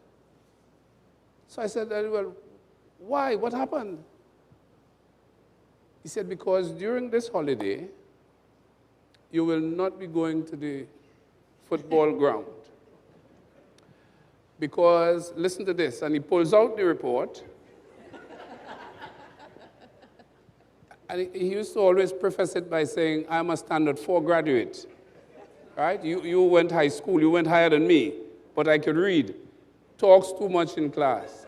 Plays too much, you think. Does not deserve the place that he can do much better. And he outlined. So this holiday, you will sit somewhere in here, which is in the living room area. You will take out your book. You will read it upside it down, closed, or something, whatever you choose, but you will not be going to. So that's why I'm saying you should sell the shoes before it dry rots. So, right. But all of that was pleasant enough, you know, until you got out on the road and you met the boys who said, but Claude, where you were, boy? We give Top Hill 6, and we were the only man missing, because when we did this, and you know, they giving you all the intricacies of the game, well, that was the most painful thing that I have ever had in my life.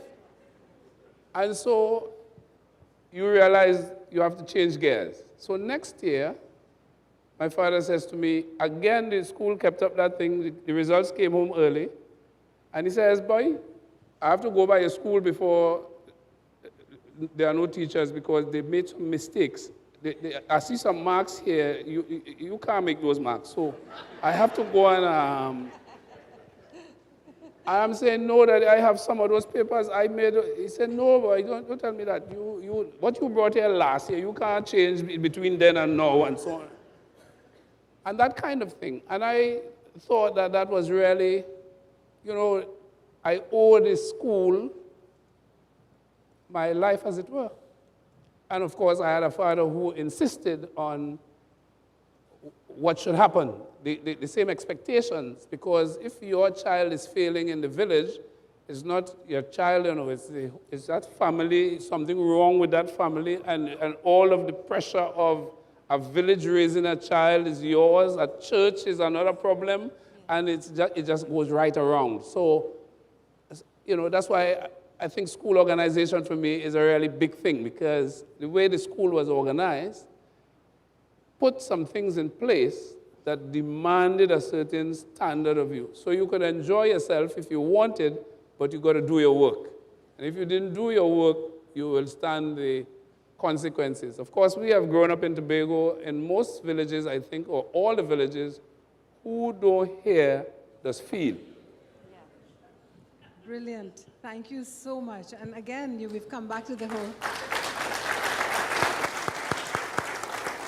And again, sir, we've come back to the idea of moral compass, which leads me very straight to the Honorable Chief Justice. You know, what was your moment? Because obviously, you know, as the head of the judiciary and someone who actually is part of an institution which is a very important pillar of our democracy, the judiciary.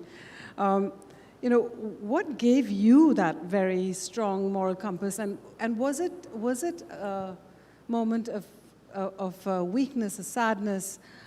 Were you guided through it? Because obviously, to have that moral compass, I would argue that you need a certain amount of empathy for your fellow human beings, for in your country. Yeah. Well, first of all, let me say I'm happy to report that I seem to have gone through my early teen years relatively unscathed. I can't recall any major trauma.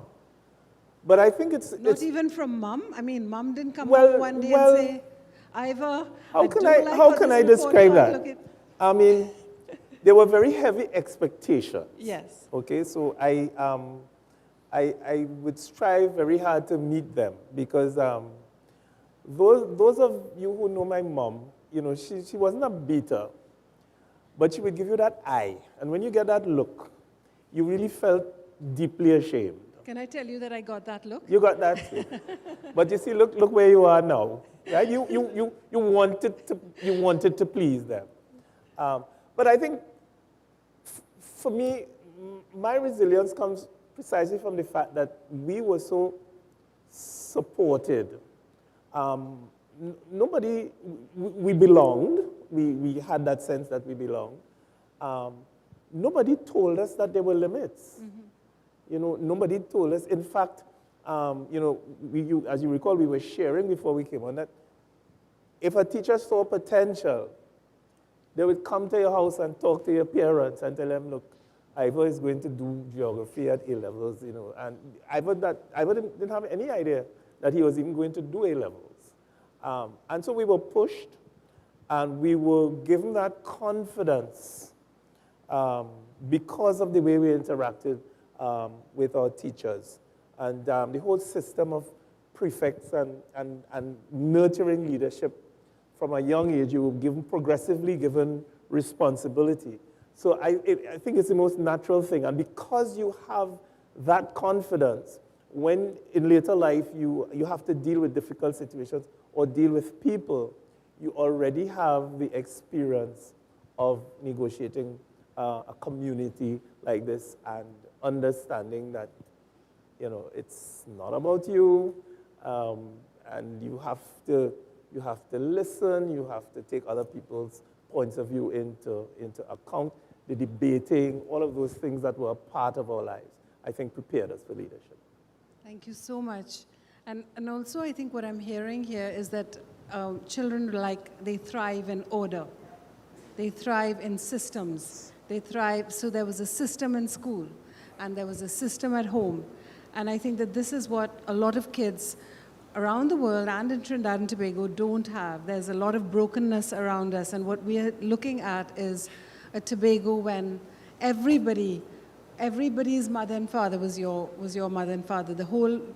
You carried the weight of expectations of the whole village. You loved them and they loved you. And that is something I think that we probably need to bring back, and that leads me to our Chief Secretary. Sir, how do you think that we can bring back that kind of feeling in Tobago? Well, and tell me as well about your experience and who helped you. Well, to bring that feeling back to Tobago, I think we have to recreate Bishops 9 times. I know the other schools won't want to hear this, but we might have to recreate what is Bishops High School 9 other times across all the other secondary schools if we have to have what we have.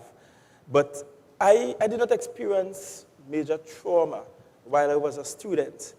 As I said, I came in here not knowing anyone in the entire school. I think I struggled through first to third form. At that time, our classes had 40 students per class, and between first and third form, unlike my very bright colleagues here, I hovered at the halfway mark, somewhere at around 20.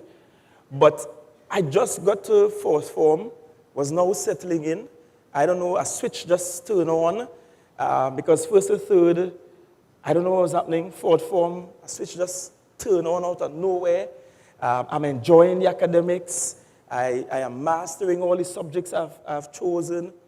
I have gotten past the fact that when I spoke in the class, I was the only one speaking in the Baselect Tobago Creole, because oracy wasn't quite my strong field in lower school. And now settling in, things going good, I'd gotten past the fact that Mr. Sibro gave me some flogging in lower school because talking too much. So I had that on my report card as well. So when your child at home talks too much, that may not be a bad thing. So I went through all of that. And there I am in about fourth or fifth form.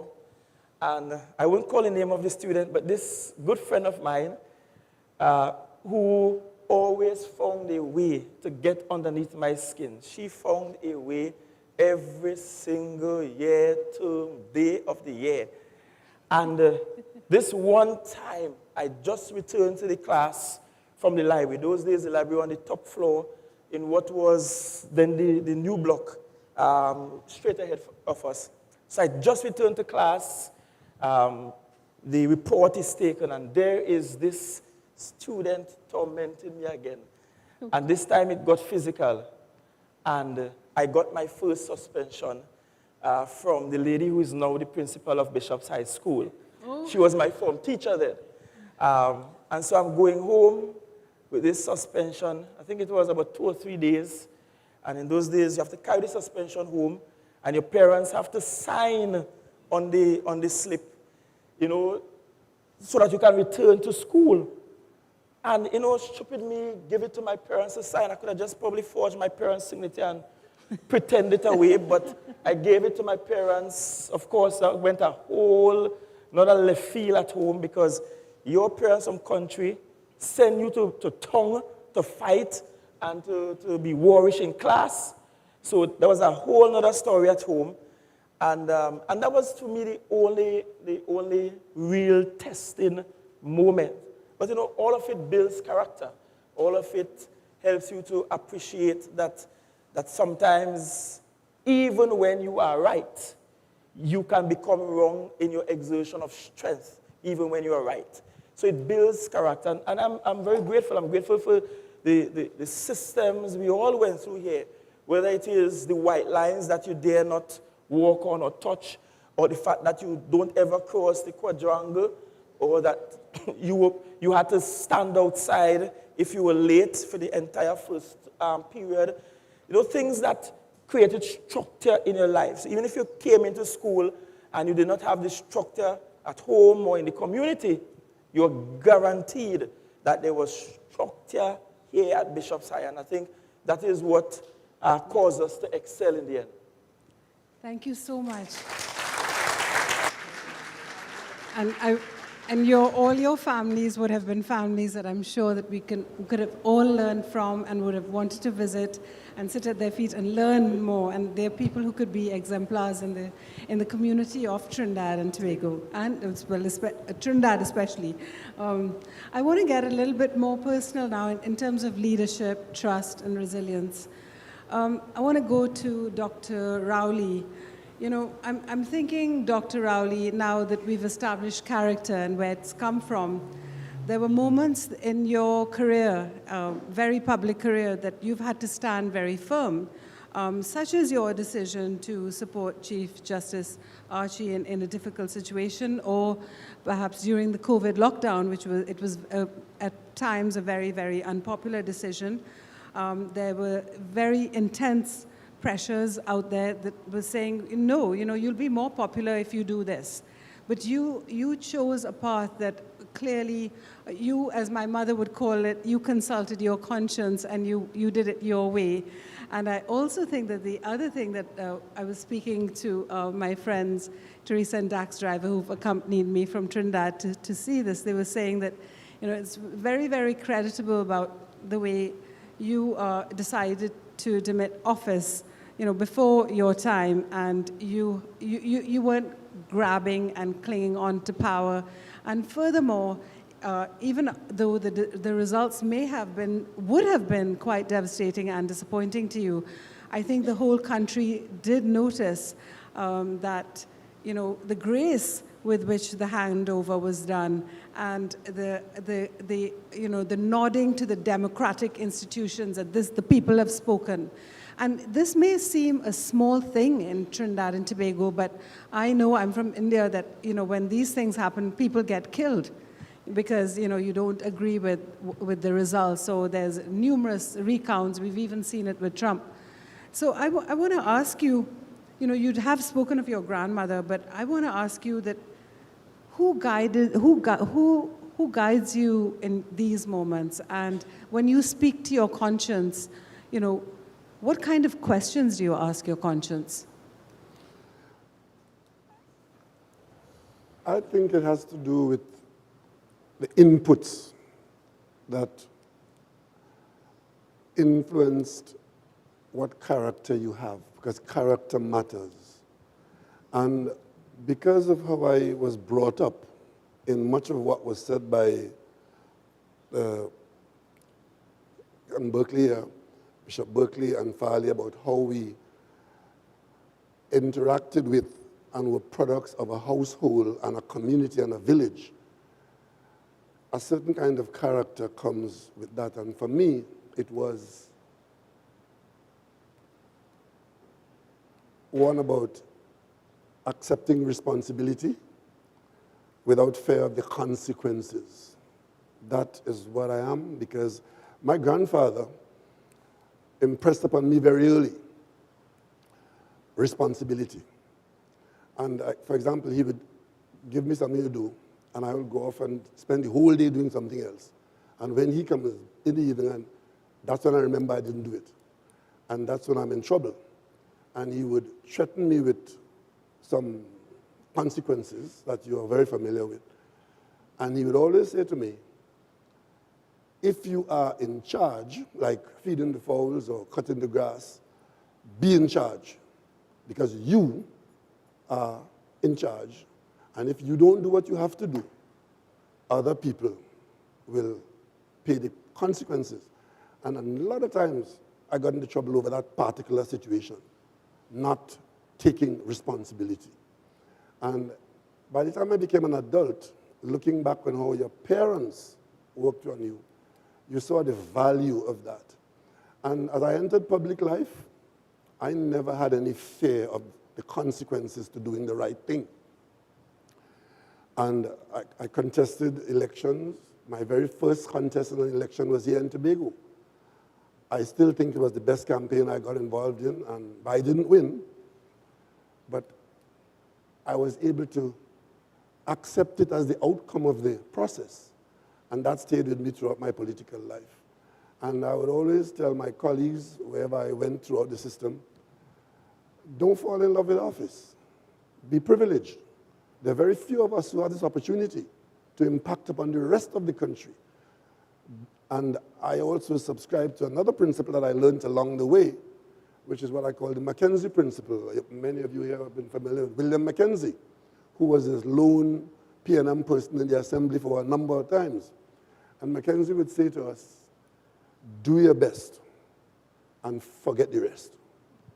Brilliant. And Brilliant I advice. sincerely believe in that. Do your best. Make sure that you're doing your best and just forget the rest. It allows you to cope. And I want to say to our bishop's family that some things we take for granted are hugely important. One of it, you see that school system here in Bishop, the house system? That house system is beyond value. It's priceless.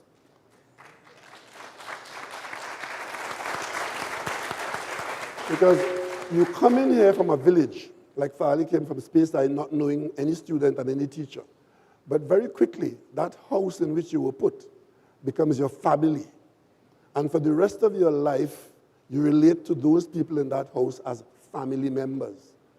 And the competition between houses brings out the best in you, because we all want to be ahead, we all want to win, we all want to be out front, we all want to demonstrate the best. So the sporting system, the house point system, I don't know if it still exists. Earning house points and losing house points. That is what life is about. You can earn, you can lose. And then, of course, enforcement of regulations and complying with the local laws in the school. Those are hugely important things which you may take for granted now, but they are character builders. I remember exactly how I felt in my stomach the day when I put on my prefect tie and was able to walk across the lawn from the western side to the eastern side. Me too. It's a feeling that you can get nowhere else at no other time. And of course, when you're competing on sports day or in the class, you call fellas in the blue shirts to come and meet. You've been losing a few house points for bad homework and bad behavior. You have to account. You have to account. You have to take responsibility, because we want to win. We want to be out front. And the extracurricular program, which was very important, not in the classwork that was taught on the blackboard. We had a whole range of education in the extracurricular activities. Because I could tell you, what I became as a politician, I didn't learn in the class. I did fairly well in the classroom from the taught stuff. But what served me most in my life was what I learned on this stage as a member of the extracurricular group doing drama. My ability to speak to an audience and to not have a document in my hand, but speaking from my head, that came from my extracurricular preparation here doing drama. Wow. You may not believe that. No, Because at the time, I didn't know what I was going to become or what I would need to do. But I had to, and I loved it. I loved drama. I loved to speak to an audience. And in the end, it turned out that I did that for most of my adult life. And very well, too. So we have some things here which are extremely valuable, which at the time when they're being instilled, you take them for granted. That story that Farley spoke about being spoken to by people in the street, the same thing happened to me. When I passed to come to Bishops, there were four of us from our village that was going to Bishops. And I can't think of the number of adults who gave me a stand and stop and listen lecture in the road. You're going to Blackheath School now. Don't go down there and la, la, la, la. You got a lecture from people. So when you thought of deviating or underperforming, you think of those people who are depending on you to do well. And that's hugely important in your character and in your drive. Thank you so much.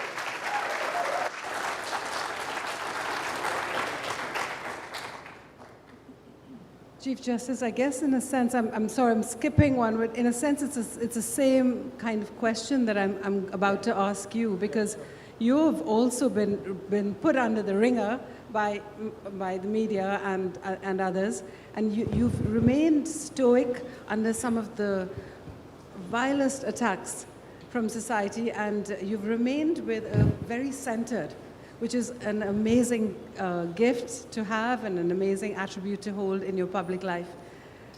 What do you attribute that to? When your conscience is clear, you can sleep well.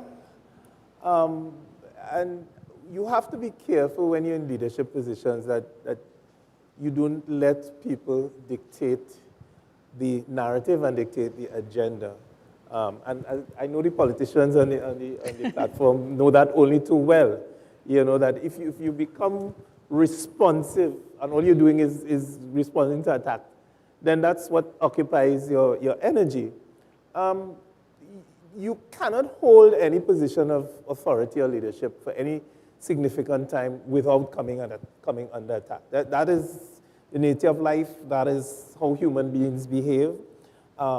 If you are in leadership for any significant period, you will make mistakes.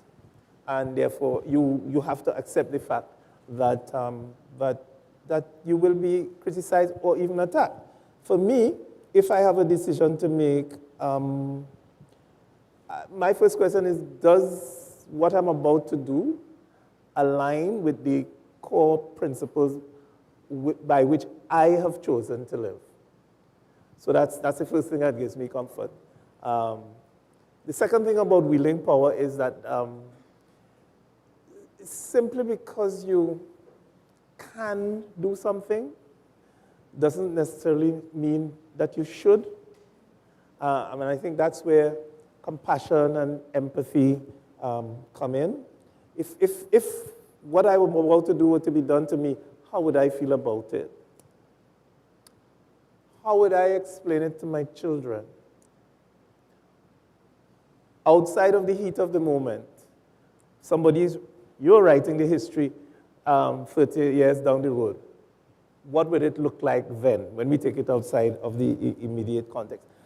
And just know that leadership is not a popularity context. As we say, my back broad, it's one of the things you just have to accept, I think, when you're in a public office.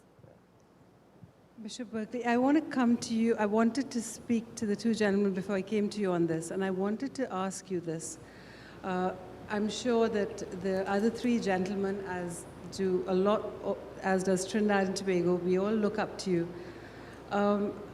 What would you say to people in Trinidad and Tobago about conflict? Because I guess partly because of our very violent history of how we all came together here in these islands, our colonial history was very violent, whether it was indentureship or slavery.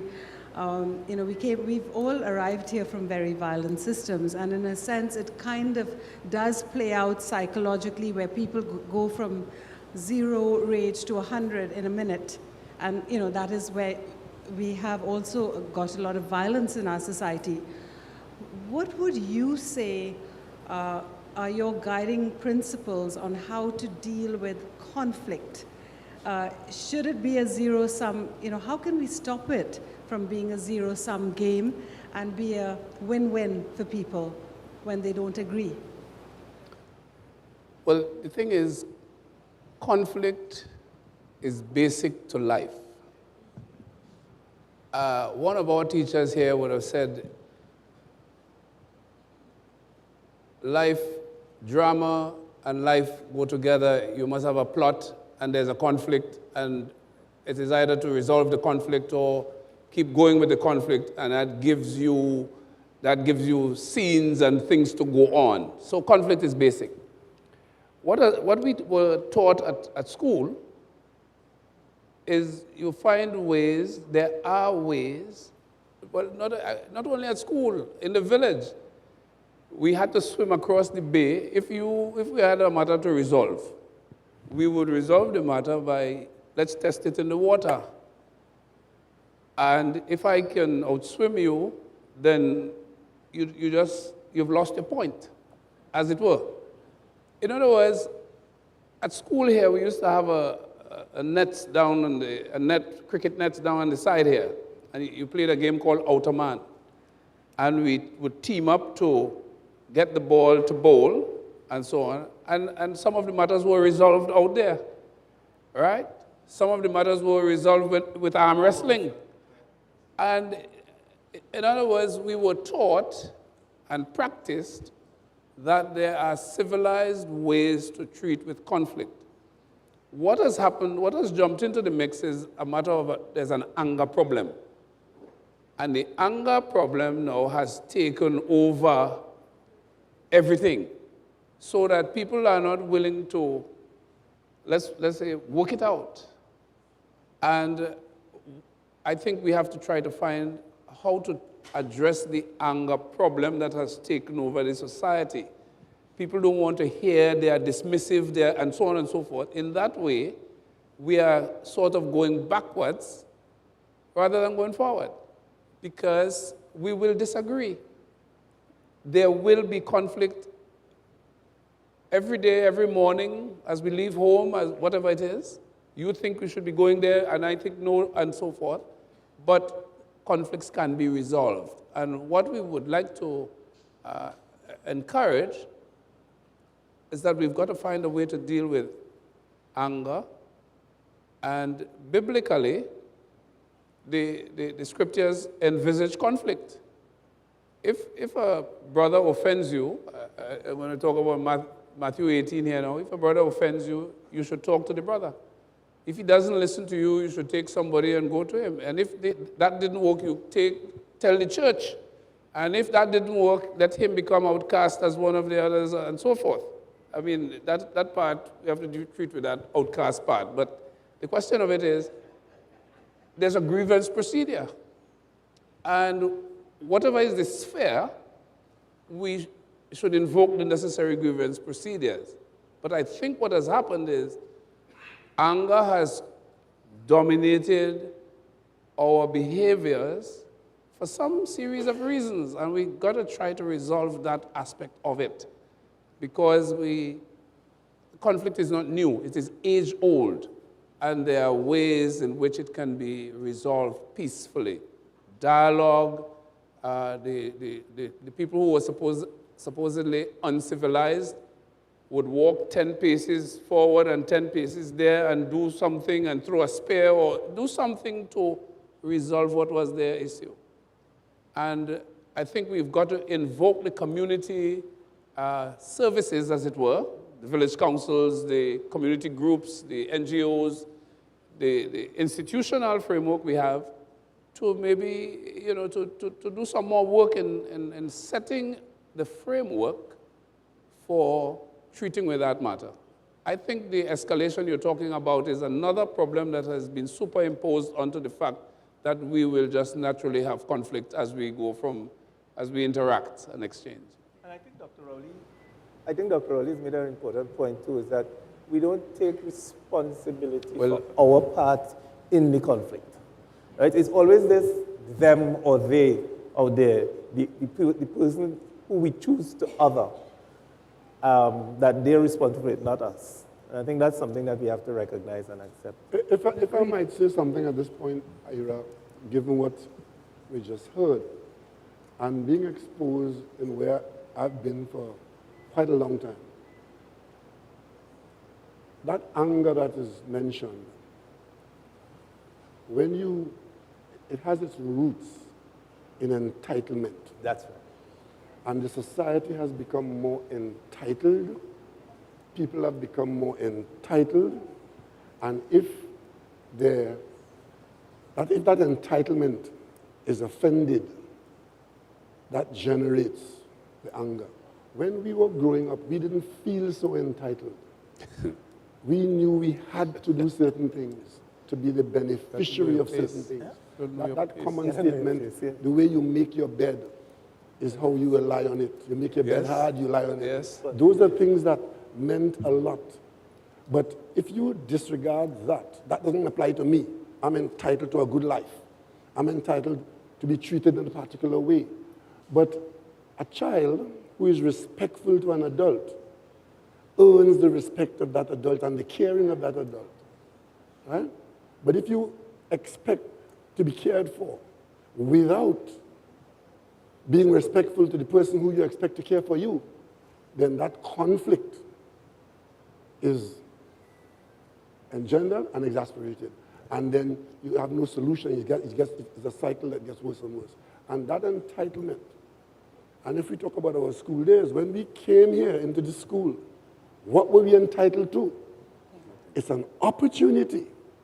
And what you make of it, a lot of it had to do with how you make your bed.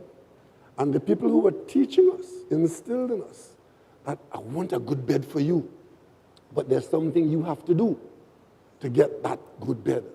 And that is the school life. And it was a very happy life. We didn't have a lot of money. I knew students who were here in school. We used to share a lot because sometimes I get 25 cents for my lunch, and I used to share it with certain students, and sometimes they share with me. But we were always happy. And this anger that now permeates the whole society, and you can lose your life because somebody thinks that you have been insensitive to what they think is important. The society has changed dramatically. And if we are to acknowledge that there has to be personal responsibility, you have to respect other people, and you have to sweat your own sweat to get the benefits of what other people get. You can't just want to decide that I am entitled to this, and if you don't get it, you get angry because you don't have it. And those are some of the attributes of the current society. Normalized misbehavior. And it's a whole long conversation, a whole long story. But when you look backwards a bit as to what happened in our time, some of the things that we took for granted, we threw out, and the vacuum that was left has been filled by an entitlement and an anger.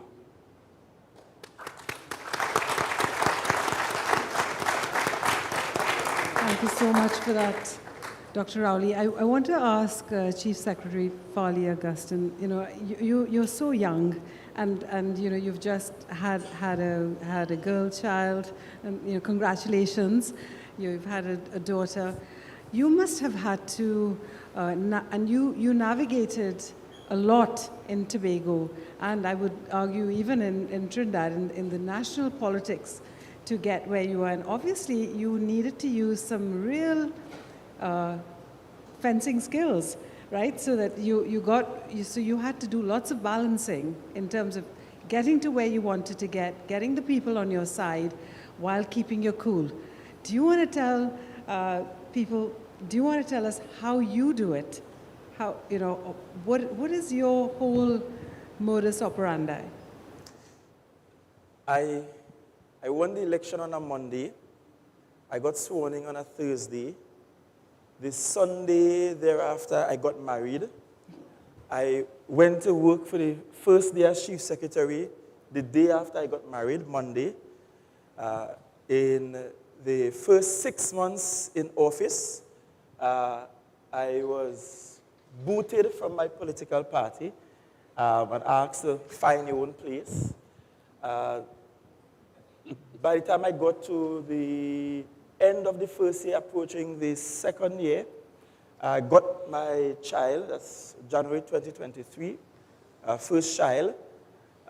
Later that year, there was a whole conflict for which the police was involved, and that's part of it. By the time I got to the third year in office, Tobago experienced its largest man-made disaster in its modern history, and probably second largest disaster since Hurricane Flora with the oil spill.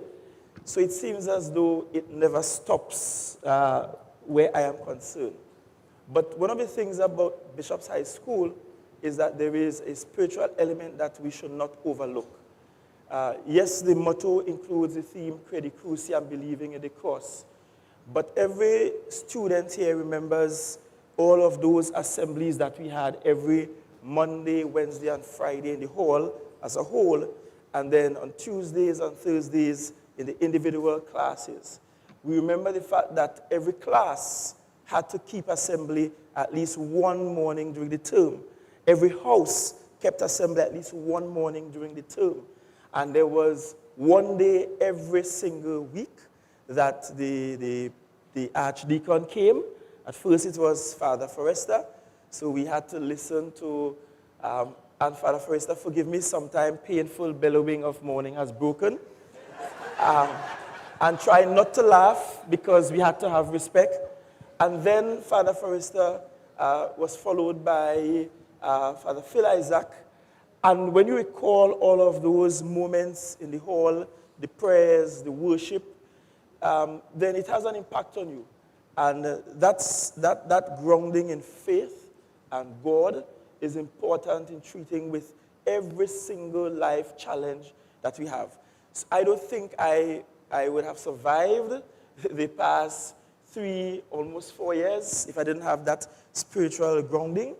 And certainly I wouldn't have confidence in the future if I did not have it. And even here, I'm seated here, and I could remember some of the things clearly. Like I could remember one time Father Phil Isaac came and gave this quote, and I hope I remember it correctly. But even if I remember it incorrectly, it stuck in my head when he said, "He who knows not and knows not he knows not is a fool, leave him. He who knows not and knows he knows not is simple, teach him. He who knows and knows not that he knows is asleep, wake him. And he who knows and knows he knows is wise, follow him." I could remember simple things like that from being mooted from this very stage. I could remember the morning we got the grand piano. I think the grand piano came because there was some energy quiz or science quiz competition that some of my brighter classmates were involved in, and they won. And when the piano came, and Gwyneth Armstrong, Miss Armstrong on the piano, I could remember the recorder or psalm that she formed, or the choirs that the school had. And all of these point to a strong sense of spirituality and not being bashful about the fact that when things get difficult, you can in fact pray about it, that there is somebody bigger than you that you can go to and find a sense of peace even when the times get tumultuous. And that's the key to the success. I hope my very, very, very good friend to the extreme left of me isn't taking my secrets now.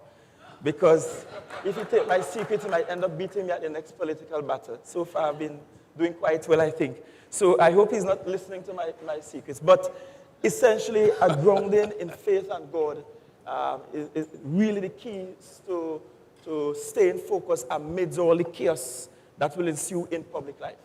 Thank you. That was wonderful. You know, I do have one segment that the gentlemen don't know about. And, you know, this is school, guys. It's not just about an interview, and I'm begging the principal to give me a little leeway here. I have a little basket, and in that basket, I've got the names of all the 4 gentlemen. Now, I'd like you, gentlemen, to give me a break. And I've got your names in the basket, which I am going to bring to you. And I'd like each of you to pick a name out of the basket. It's the name of one of you. It's not of anybody else. And I'd like you, in your spirit of great adventure and courage, to ask whichever name you pick, to ask that person a question that you've always wanted to ask. And if you refuse to answer that question, then I will have to ask you kindly to remove your beautiful jacket. You know who I'm hoping doesn't get my name and whose name I'm hoping I don't get? Yes, I do. I think you... Yes. So, yes. Am I supposed to close my eyes? Oh. Am I supposed to close my eyes?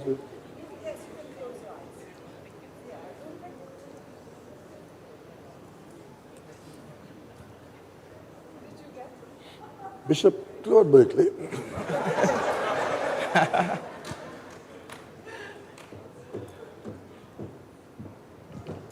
Please don't make the question obvious, make it hard. Do I have to ask the question now? What's that? Before they get their question? Yes, you have to ask the question right away. Oh. Bishop's training. Well, just remember, I'm constrained, right? Because as a politician questioning a bishop, that's a very dangerous cocktail. But the only thing I could think of asking the bishop now, which is what I may have asked him, how does one go from a happy-go-lucky life in Tobago to being a bishop?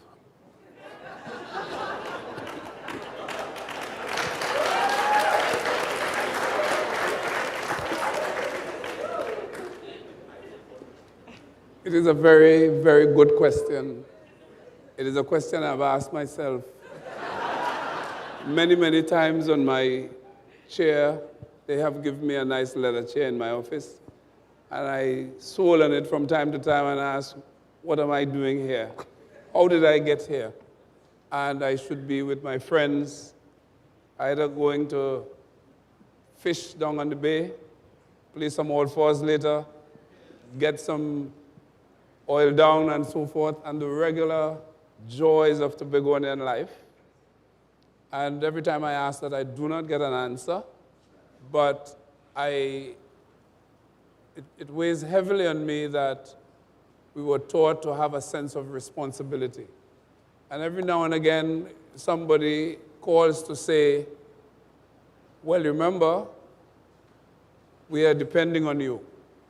We expect you to do what you have to do up to the end of your time, and you wonder if somebody's been telling them that I've been thinking this. So it is a very difficult question to answer, but as I hinted at earlier,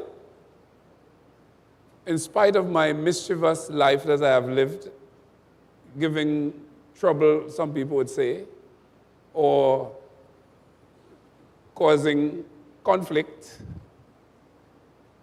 and so forth, I have been generally obedient. So I respond to it as a sense of call.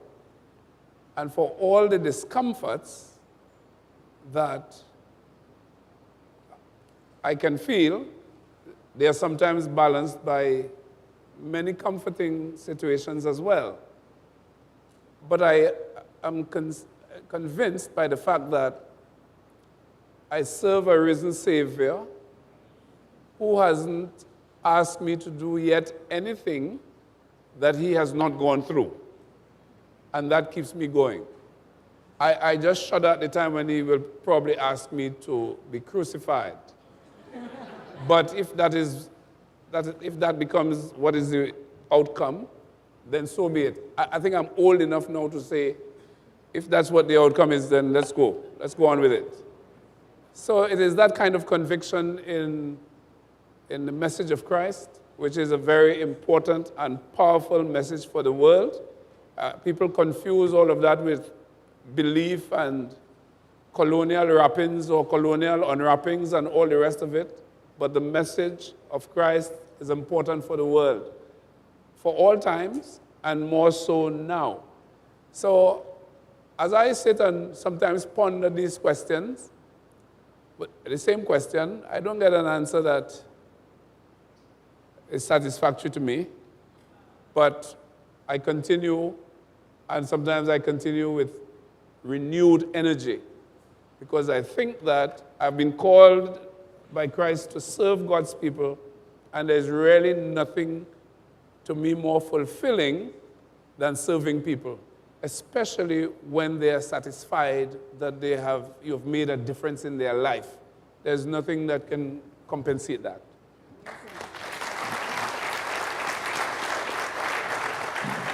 Amazing.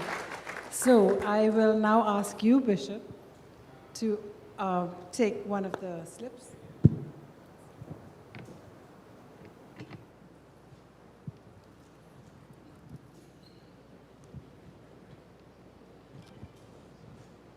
Chief Justice, Mr. Ivor Archie. That's even more uncomfortable.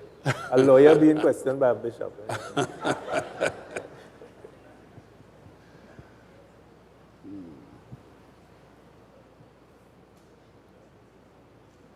The thing is, I really never had a question I wanted to ask the Chief Justice, especially, you know, one time I used to teach his daughter, and she probably found I wasn't giving her the attention that was needed. So perhaps I could ask him that.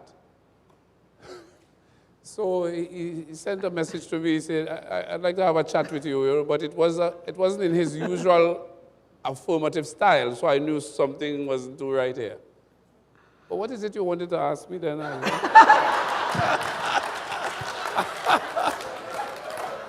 Let me say in advance, the matter was resolved very amicably, but I don't know what the Chief Justice was coming to ask me then.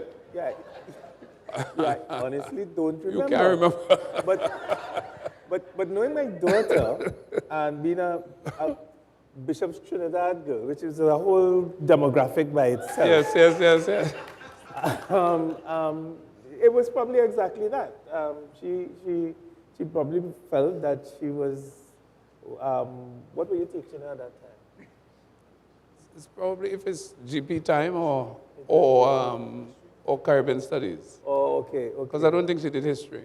No, she so it's either GP or Caribbean studies, and she wasn't getting the attention that she needed. Chief Justice, I want to feel that you're not stalling, huh? Well, no, listen, my daughter is very assertive. And from the sound of it, it seems that they sorted it out between themselves, because I can't remember what I asked them.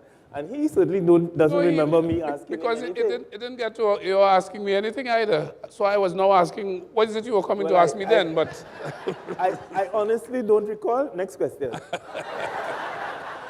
I would hate to ask the Chief Justice of this country. No. To honestly, remove his jacket. If I knew the answer, I would answer it, but I honestly don't.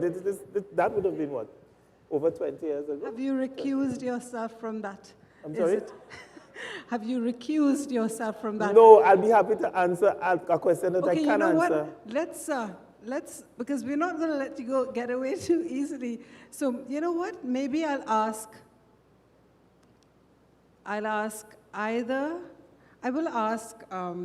Mr. Farley Augustine to ask the Chief Justice. Ask me a question? Okay, sure.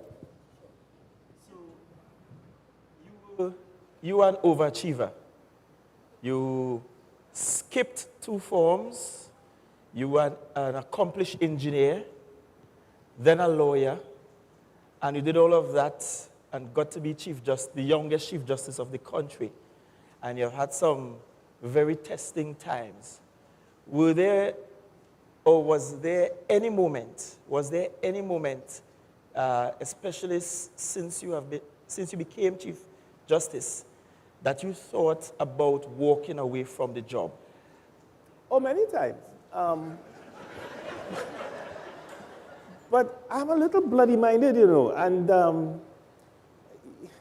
again, I come back to the resilience. You know, all of the things we've spoken about tonight, you know, the spiritual upbringing, the support that we had going through bishops that helped to build healthy self-esteem. And also the fact that one of the reasons I entered the legal profession is because I hate injustice. Okay, and if I have an opportunity to correct it or to address it, then it gets my immediate and full attention. And so when it is being done to you, right, the one thing that puts steel in my back is that the perpetrators of injustice will not win. You know, and so as onerous as it can be, and I will tell you, it's the pressure is not so much on you, you know. It's on your family and the people who are close to you and the people who love you and the people who are concerned about you. And sometimes that itself is in the equation because, you know, it's okay for me. I could take the pain, but do I want to put my loved ones through that pain? And that's when it's really important to have the support, you know, of a spouse and family who understand what you're doing. Not only understand what you're doing, but understand why you are doing it, okay? And the passion and the principles that are driving you. And in those moments when one is tempted to be weak, you understand that there is a bigger picture as well. Because if we permit, because don't forget, a lot of times when people attack persons, they're not really attacking persons, they're attacking institutions. And when we allow those to crumble, then we lose the society. And yes, I think anybody who is in a demanding career will also have the personal moments, quite apart from the external attacks. When you ask yourself, do I really need to put myself through that? But that always passes. That always passes because, like I said earlier, I return to what have I decided to live by, what have I decided to do with my life. At the end of the day, it has to have meaning and significance for me, right? And I can't just walk away from all of that just because somebody attacks me or because I don't feel particularly enthusiastic about going to work. That's amazing because as a member of the media, I do know that at some level there is a mob mentality in this country. And if one person gets on that mob, then everybody follows and it becomes almost a public lynching. When there's blood in the water, the sharks. That's right. And I have seen, in fact, I think with all of you, not the bishop, but I've seen that it can become a very public lynching. And I've seen that, of course, you're human. You have bishop, you have amazing family support. You've had Tobago. But as human beings, it must have taken a lot of courage to walk out, to go back to work the next day with your heads held high. And I want to applaud all of you for that.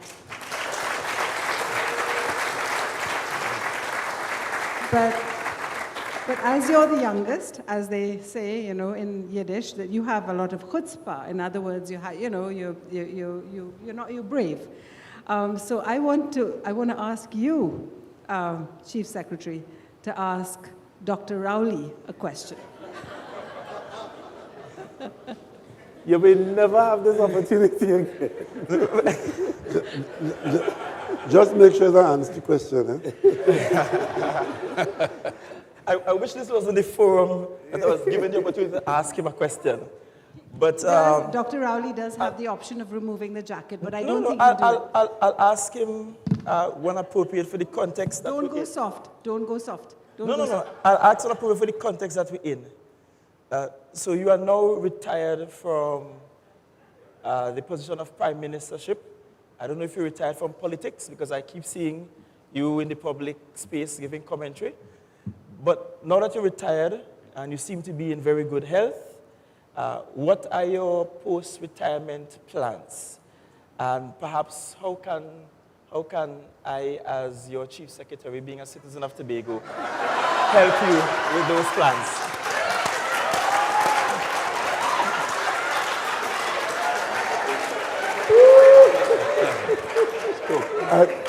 I didn't quite hear the last part. What was the last part? And how can I, as your Chief Secretary of Tobago, assist you in accomplishing your post-retirement dreams? Oh. Well, let me answer the first part first. Yeah, I'm retired. I am retired from a long life of public service. And I feel good about it because I believe that public service is honorable. I've seen descriptions of myself which I don't recognize. But let me just tell you a little story. I was doing very well in university. I was absolutely enjoying being taught and learning geology. And in my second year, I wasn't sure what I was going to do after. I was thinking about working for an oil company and making good money and living well, buy a nice car, have a nice house, probably have a nice wife. Good. And one day, I discovered in talking to one of my lecturers, virtually all my lecturers were foreigners from Europe and the United States and elsewhere. And in talking, it turned out that there was nobody in the Caribbean who was ever trained and who had the qualification as an expert in volcanoes. And volcanoes, I discovered at that same time, threatened 3/4 of the population of the Caribbean. And even then, I didn't know that until then. And there was no West Indian who was trained in that field of volcanology. And as I said early on, I was trained to take responsibility, be responsible. Somebody has to be responsible. And I took a decision then to disregard the prospects that I may have in a good life in an oil company. And I said I wanted to be a volcanologist. And I proceeded to study along those lines and to be interested along those lines and to absorb what I could have been taught. And I eventually became a volcanologist. And I had the opportunity on more than one occasion to stand between populations that were threatened and volcanoes that are virtually super whatever. And I felt that is the biggest sacrifice that I could have made and the greatest empathy I could have had for the people who raised me. And now that I've retired from politics, the very first thing I want to do is to get back into volcanoes. So as a result of that, I've agreed. Next month, I'm going to Montserrat, where we're celebrating a conference of 30 years of the volcano that destroyed Montserrat. I'm diving straight back into that. Not as a job, but as intellectual stimulation. You ask me if I'm out of politics. How far out of politics can a former leader of a political party go? That's where I'll be.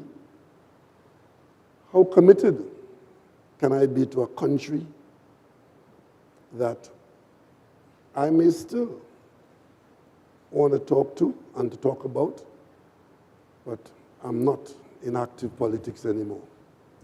I think 45 years is a long time, and I am really now about my wife, who sacrificed a huge part of the promise of marriage to me, and my children, my grandchildren, my friends, and to answer the last part, I might say my chief secretary. So if there is something that I am interested in, that I am able to do without schedules. I don't want a job. I don't want schedules. I want to be free to wake up in the morning, whatever time, and go to bed at night, whatever time. 3 hours a night is no longer my schedule. I'm trying to get out of that. And I'm now literally fashioning a new life. And I'm very grateful. It was you who spoke a while ago about the spiritual side of your life in this cauldron. I've been in this cauldron for 45 years. And I know what you talk about, the spiritual side. Sometimes you have to reach out to that unknown man, that unknown hand. And I'll give you one example about satisfaction that Bishop Berkeley mentioned. I got a letter from a local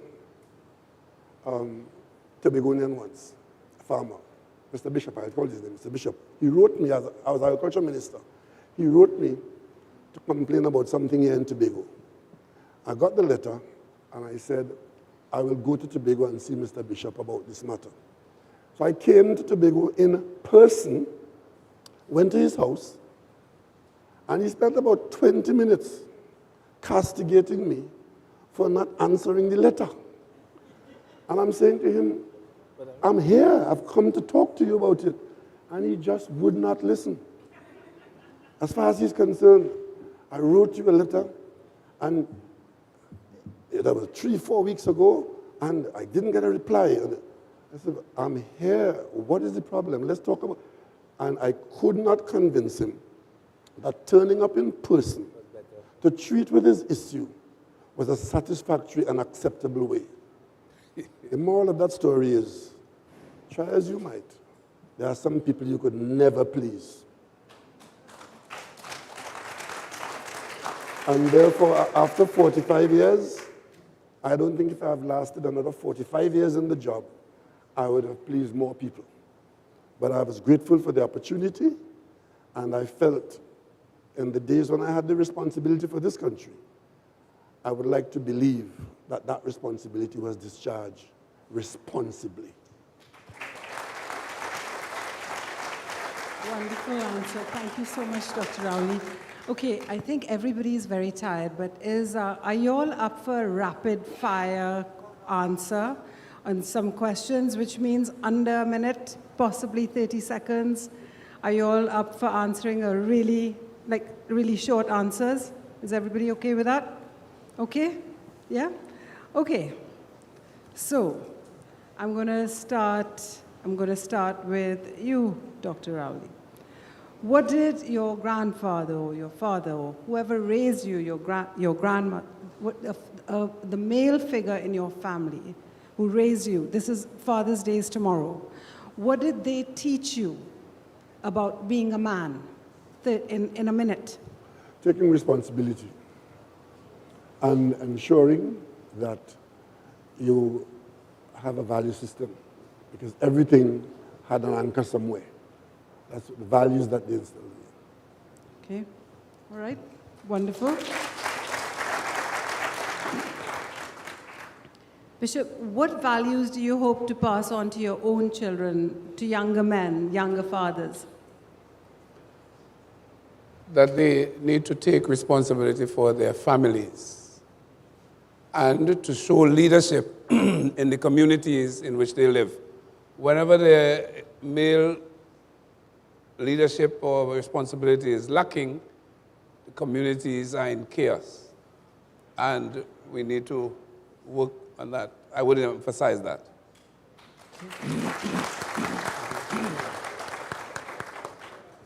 Chief Justice, in your career, do you feel that you've had to sacrifice parenting because you've had such an important public service career? Have you missed things that you regret now with your children? Yes, I think all of us who have had demanding public lives have had to sacrifice some bit of family life. I mean, it's a conversation I have with my children from time to time. You have to create those moments. You have to, deliberately structure your life so that you can find the time to spend, create those moments, create those memories. I am not confident that I've always gotten the balance right. But they seem to have turned out pretty okay. And they do express appreciation for the values that they have been taught. Because I think that you can still demonstrate a lot of love and you can still instill values even when you don't have as much time as you would like, as long as you are consistent in what you do and how you relate to them. Okay. Wonderful. Chief Secretary, you're about to celebrate your first Father's Day.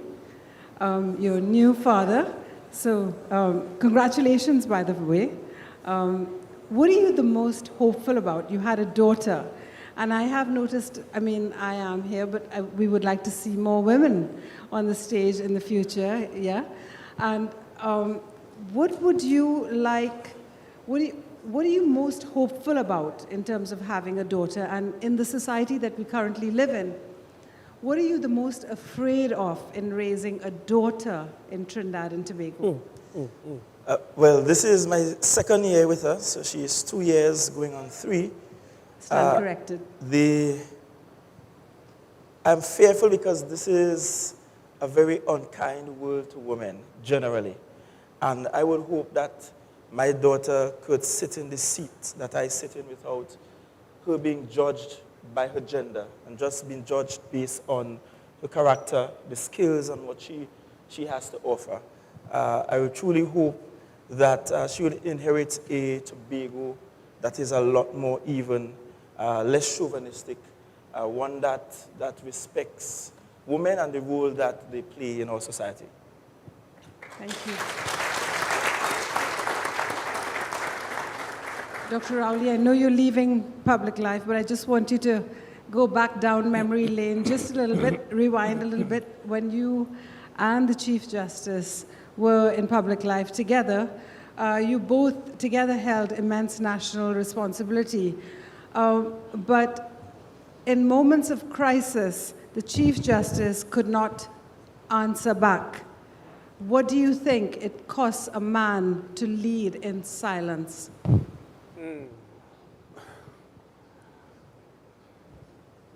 It probably costs you more than you want to pay. But you have to pay it. And hope not to have to pay it again.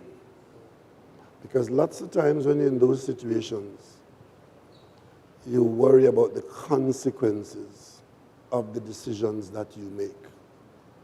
And when Bishop Berkeley was talking about this angry society in which we live and the outfalls of that, again, if I'm to analyze it, because I know what he's talking about, is that very many people in our community, our society, and as we get older as a society, this very unfortunate development where too many people are oblivious to the consequences of their actions, whether it is a good action or a bad action. And unless we rectify that, this spiral into a worse situation could be taking place. Consequences are important. Thank you, Dr. Rowley.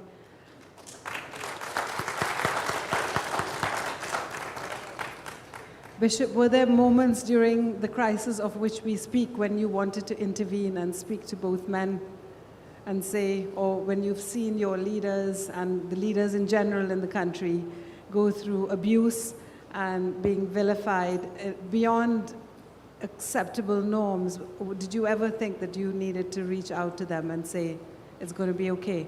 We did. Well, we have done that, maybe not in the way it flows off the question that you're asking, but we have encountered one another and a word of encouragement, words of encouragement have been exchanged from time to time. As a matter of fact, the Prime Minister has called me to his place a couple of times to organize some prayers and so on and so forth and so forth. Yeah. And I don't know if I was to say that out loud, but no. And I do recall Bishop Berkeley also reaching out to me and offering prayer and support. So that has very much been a part of it. So my quick question to you, Chief Justice. Let me just make it clear, Ira, that I lived in a public house that had a chapel, and I made full use of it, right? So the bishop and the archbishop and other members of the clergy have spent time there with me. The question I have to ask, though, is, did this coincide with any election? No. So now we know when we see all of you all praying that we're in trouble, right? We always pray. Okay. Yeah. Chief Justice, rapidly, do you ever wish that you could speak more freely? Yes. And in due course, I intend to.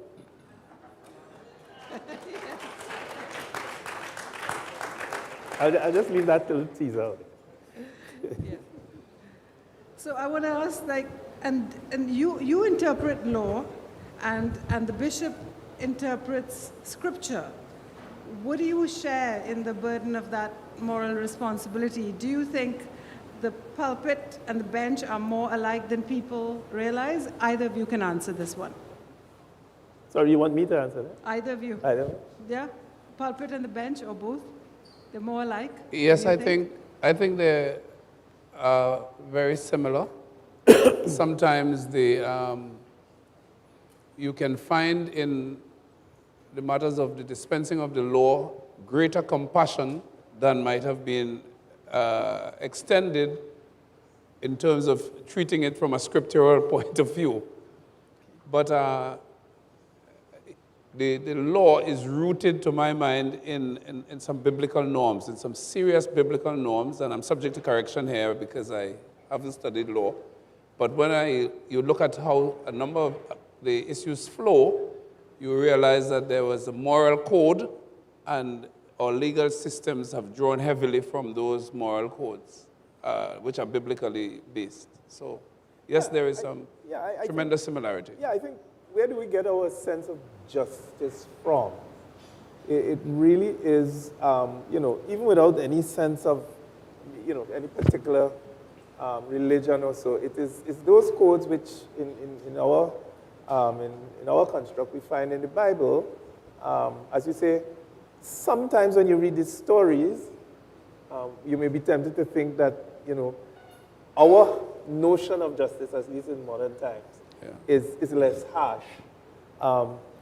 But justice involves elements of compensation, it involves elements of compassion, it involves elements of restoration, and we can find all of those things in the Bible. Yes. So I would agree that, that there is ideally some degree of alignment in what we are both trying to do in terms of healing, in terms of resolving conflict, and in terms of regulating society according to a set of norms with which we can all live and feel comfortable. But also, just quickly, the Hebrew notion of justice is always closely attached to righteousness. That's right. So that that broadens the concept and can lead to a different kind of, or sometimes a wider hermeneutic, if you wish, in dispensing or in working it out. That's wonderful. Thank you, But, gentlemen. Ira, I think this might be a good time for me to take an advertisement here, given what has just been said by my two colleagues here.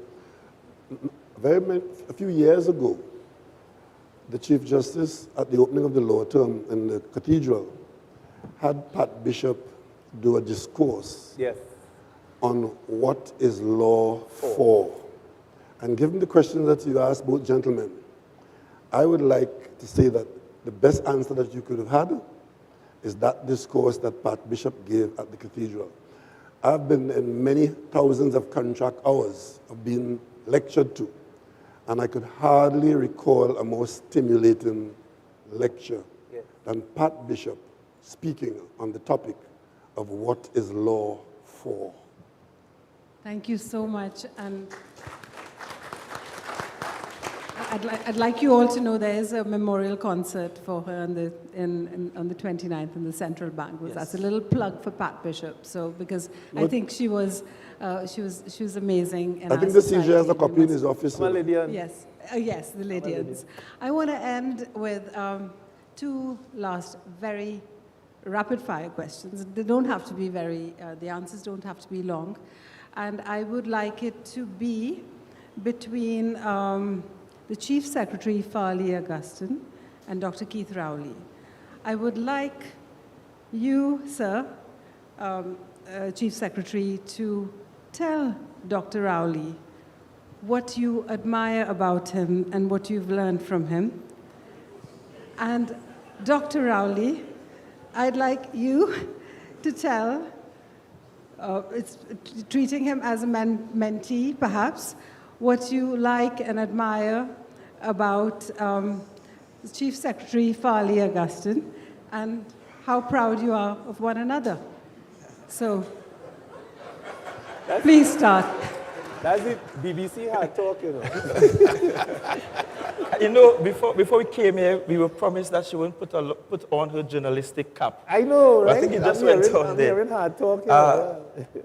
Certainly, Dr. Rowley, to have survived 45 years in what might be the bloodiest sport in this country, politics, means that you have more than just a strong mind. It means that you are extremely strategic. It means that you are politically savvy. And certainly, I admire your ability to take decisions, even decisions that are extremely unpopular with most of the country, that you seem to be able to take those decisions very well, notwithstanding what the public commentary or public opinions might be. Maybe that is something that comes with age or experience. Certainly, from where I sit, I don't think I am there yet. I'm always conscious of what the public's opinion, certainly by majority, is. But I admire your political savviness, your ability to be strategic that allowed you to survive 45 years in this blood sport of politics. And thirdly, your ability to take very unpopular decisions once you are convinced it's the right decision to take.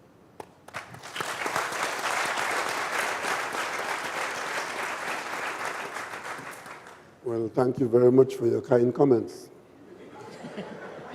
I would say that what I admire about Farley is his enthusiasm. And I am a firm believer in the concept that hard work is for young people.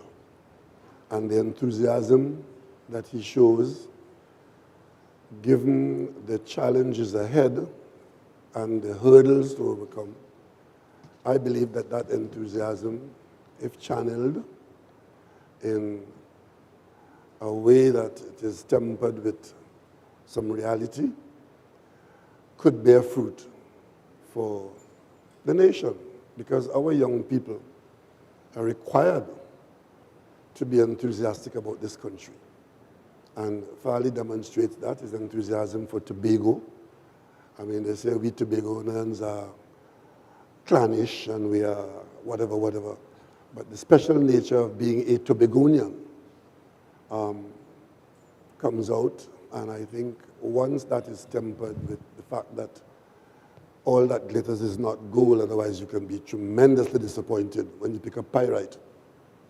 But I also believe that he represents among the best that Tobago has to offer. We had the opportunity of going to the best school in Tobago for sure, and certainly in the country.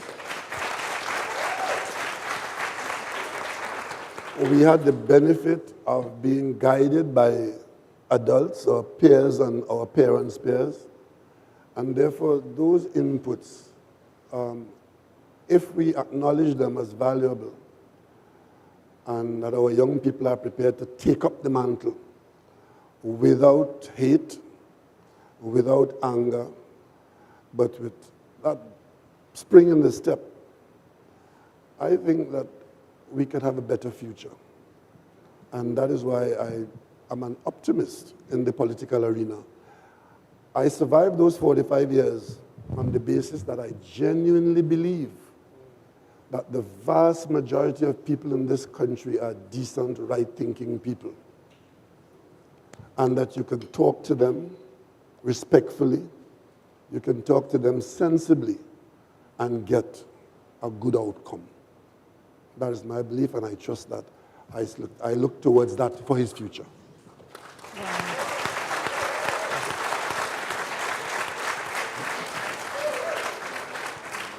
I think all of you can see now why they are our leaders and why we respect them and why today we honor them. And on behalf of all of bishops and the alumni and the organizing committee, I want to personally say to each of you that I admire you all tremendously to the point of having tears in my eyes. I'm so glad my dad brought me to Bishops. And I do want to tell you the story that he forcefully took me out in my O-levels because he wanted me to study in England. And Cecil Caruth did say, no, do not take her, she's not ready. My dad took me, and I did go to England, and I studied there, and I failed.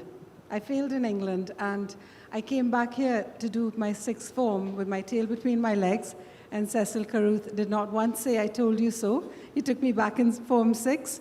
And that's just to show that in this school, there's compassion, there's room for failure, there's room for success, because we all feel very safe.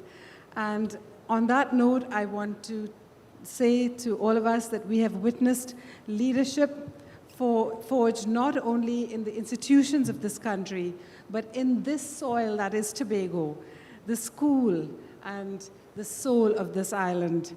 The bonds between these four men, built on trust, discipline, loyalty, hard work, and a strong civic sense, are a blueprint for the next century of Bishops High School. Thank you, gentlemen. Thank you.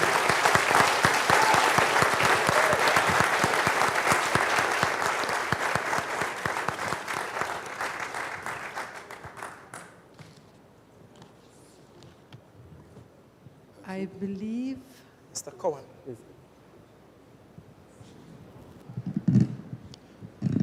Thank you, Ms. Matur, and to established bishops, alumni who have shared with us their experiences and how their interactions here at Bishops High School, their personal development and their professional development have been shaped by their experiences here at Bishops High School. And let's give them another round of applause.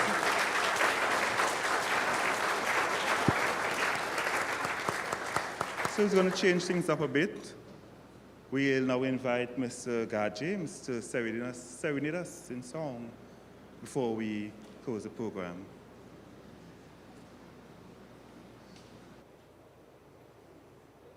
Good evening, everyone. Good evening. My name is Garth James, class of 1974. Anstey House. Anstey House. Anstey House. I was house captain of Anstey.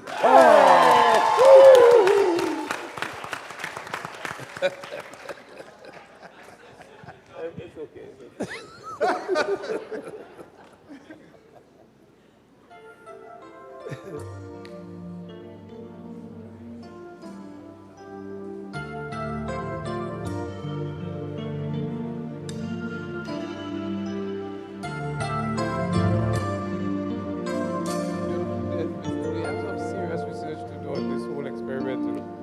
The time has come to take a look around us, see once again if we are living happily, 'cause almost everything is changing. Things are seldom what they seem.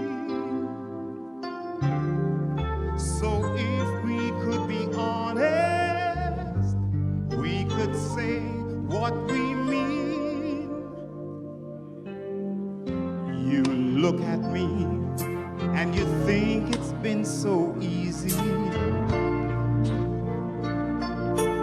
Things that came from yesterday, but that was just the way it happened. I worked hard for my respect, believed what I was doing, and tried not to expect overnight success. Stars are on the rise. These are ever-changing times where some will last and some will burn out too fast. I stood in its light. Overnight success, I know, doesn't happen overnight. Well, the world is still a circle. What goes around someday will come around again. So just treat every person fairly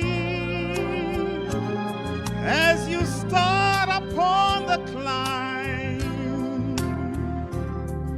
Believe in what you're doing and try not to expect overnight success. Stars upon the rise. These are ever-changing times where some will last and some will burn out too fast. I stood in its light. Overnight success, I know, doesn't happen overnight.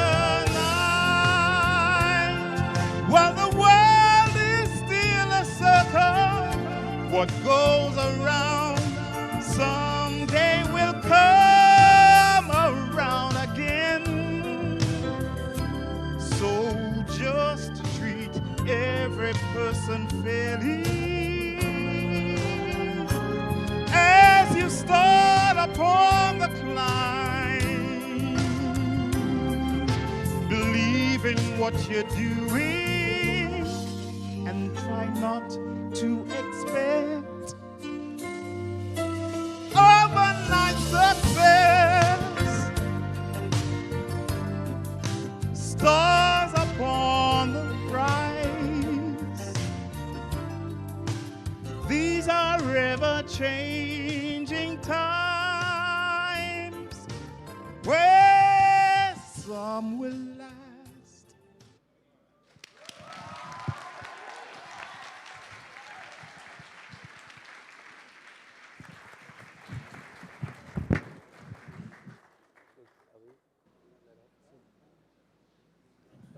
Thank you, Mr. James. Thank you to our presenters. You may be seated to our distinguished guests on the stage, or presenters. You may be seated also in the audience.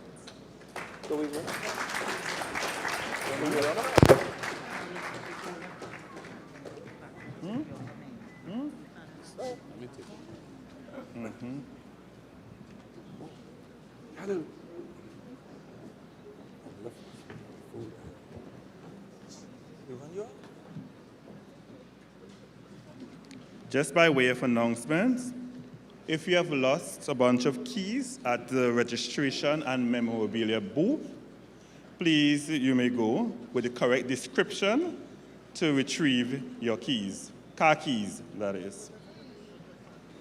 There's also food items and memorabilia on sale at the front of the school, close to the atrium, feel free to patronize when we leave.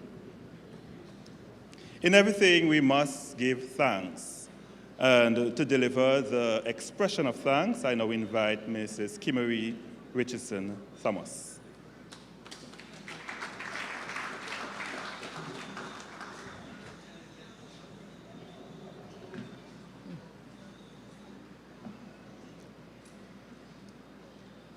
In 1985, I had the opportunity to attend Bishop's High School, Tobago, after attending Bishop Anstey High School in Trinidad for 2 years.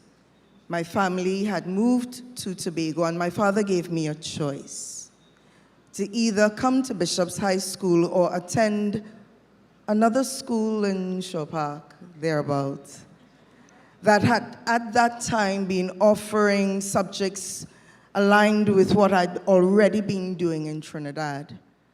And I thought about it, and I realized that my choice had to go beyond the offerings of the other school and focus on the maintenance of a legacy.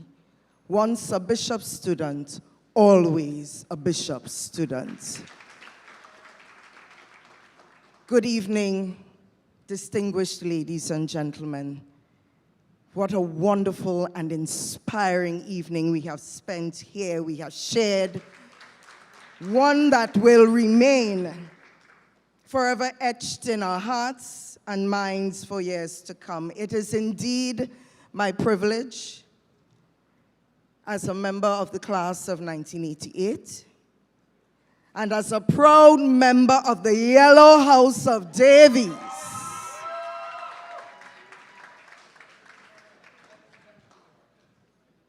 to offer the vote of thanks at this momentous gathering on men in leadership, featuring 4 of the nation's most esteemed and influential leaders. We extend our deepest gratitude to our distinguished panelists, to our Bishop of Trinidad and Tobago, and the Bishop of this school, the Right Reverend Claude Berkeley, to our Chief Justice of Trinidad and Tobago, the Honorable Mr. Justice Ivor Archie, to our former Prime Minister of the Republic of Trinidad and Tobago, the Honorable Dr. Keith Christopher Rowley, and to our Chief Secretary of the Tobago House of Assembly, the Honorable Fali Chavez Augustine. Your willingness, gentlemen, to share your experiences, your wisdom and vision has not only enriched this forum, but has inspired, undoubtedly, the next generation of thinkers and leaders. We are especially thankful for the gracious and accommodating manner in which each of you accepted our invitation and participated in the event with such authenticity and humility. Thank you. Special thanks to our brilliant moderator, world-renowned journalist, Miss Ira Mathur, whose energy, sharp insight, and deep commitment to truth and engagement brought all of these conversations to life. Thank you. To our charismatic master of ceremonies, Mr. Kershon Cornwall, we thank you for expertly guiding us through this evening's proceedings with grace and confidence. A heartfelt thank you, and I want you to put your hands together with a resounding round of applause to our 5 young leaders whose presentations reminded us that the future is bright when guided by purpose, integrity, and bold ideas. This evening's success would not have been possible without the support of several key individuals and organizations. We would fail to do diligence and justice if we do not thank our Archdeacon Philip Isaac for starting us off with prayer, and for his continued commitment and dedication to Bishop's High School. Thank you to Courts, Unicom, management, and staff for the magnificent stage setting. Stage Solutions, and I'll crave your indulgence as I go through this part of the list, that we would hold the applause for the end there so that you don't get your hands tired and we don't delay longer. We want to thank Stage Solutions for their outstanding decor and setup. Our designer, Eli, for the stylish blazers that dressed our gentlemen presenters with class. The Information Division, Office of the Chief Secretary for media coverage and live streaming. The Division of Education, Research, and Technology for their continued support. The principal and staff of Bishop's High School for generously hosting us in this space. Expression of thanks are also extended to Dwayne Lyons and to Garth James, who gave us such a resounding, a beautiful rendition of Overnight Success. To Cleon McPherson for your assistance this evening. Philbert Williams of Island Vision for capturing the spirit and moments of this event through photography. All other members of the media. And finally, to you, all of you, our valued audience, thank you for showing up. Those of you who are here, those of you who are online, thank you for logging in. Thank you for gracing us with your presence, for listening deeply, and for contributing to this important conversation on leadership with your presence. We thank all those other stakeholders and participants who are also engaged in all that we are doing to make our centennial celebration a resounding success. I stand here as I'm giving the vote of thanks also as the Public Relations Ambassador for the Centennial Committee. And we want to remind you that this is only a small part of all that is taking place. We stood here, we sat here, we listened with pride, and there's more to come. So continue to join us in all of the celebrations we have coming up on the 4th of July. Show me your colors. It is not just about shouting for the blue house and the green house and the red house and making extra noise for the yellow house. It's not just about doing that in this hall this evening, but on the 4th of July, we have Claim Your Bragging Rights. The 13th of July, we have our fashion and jazz extravaganza. There's a theater production coming up, Dr. Rowley. We hope to see you there, and that will be on the 9th of August.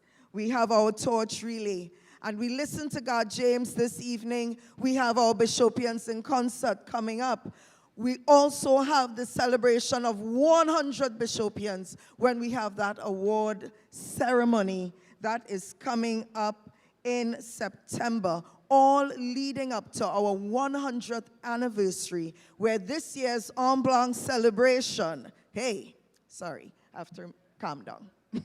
This year's en blanc ceremony, we are ringing in that 100. We are ringing in that 100 so that at midnight, as of midnight that night, we are going to ring in our 100th anniversary as we culminate 100 years of Bishop's High School Tobago, the only school in the nation of Trinidad and Tobago that has produced the caliber of leaders that you have seen before you this evening, and that will continue to produce leaders for generations to come. Thank you, ladies and gentlemen.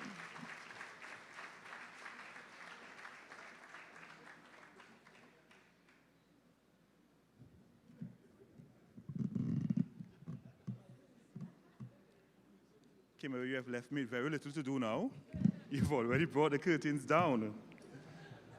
We thank you for being a patient audience. We thank our distinguished gentlemen and Ms. Matur for what you have shared with us this evening.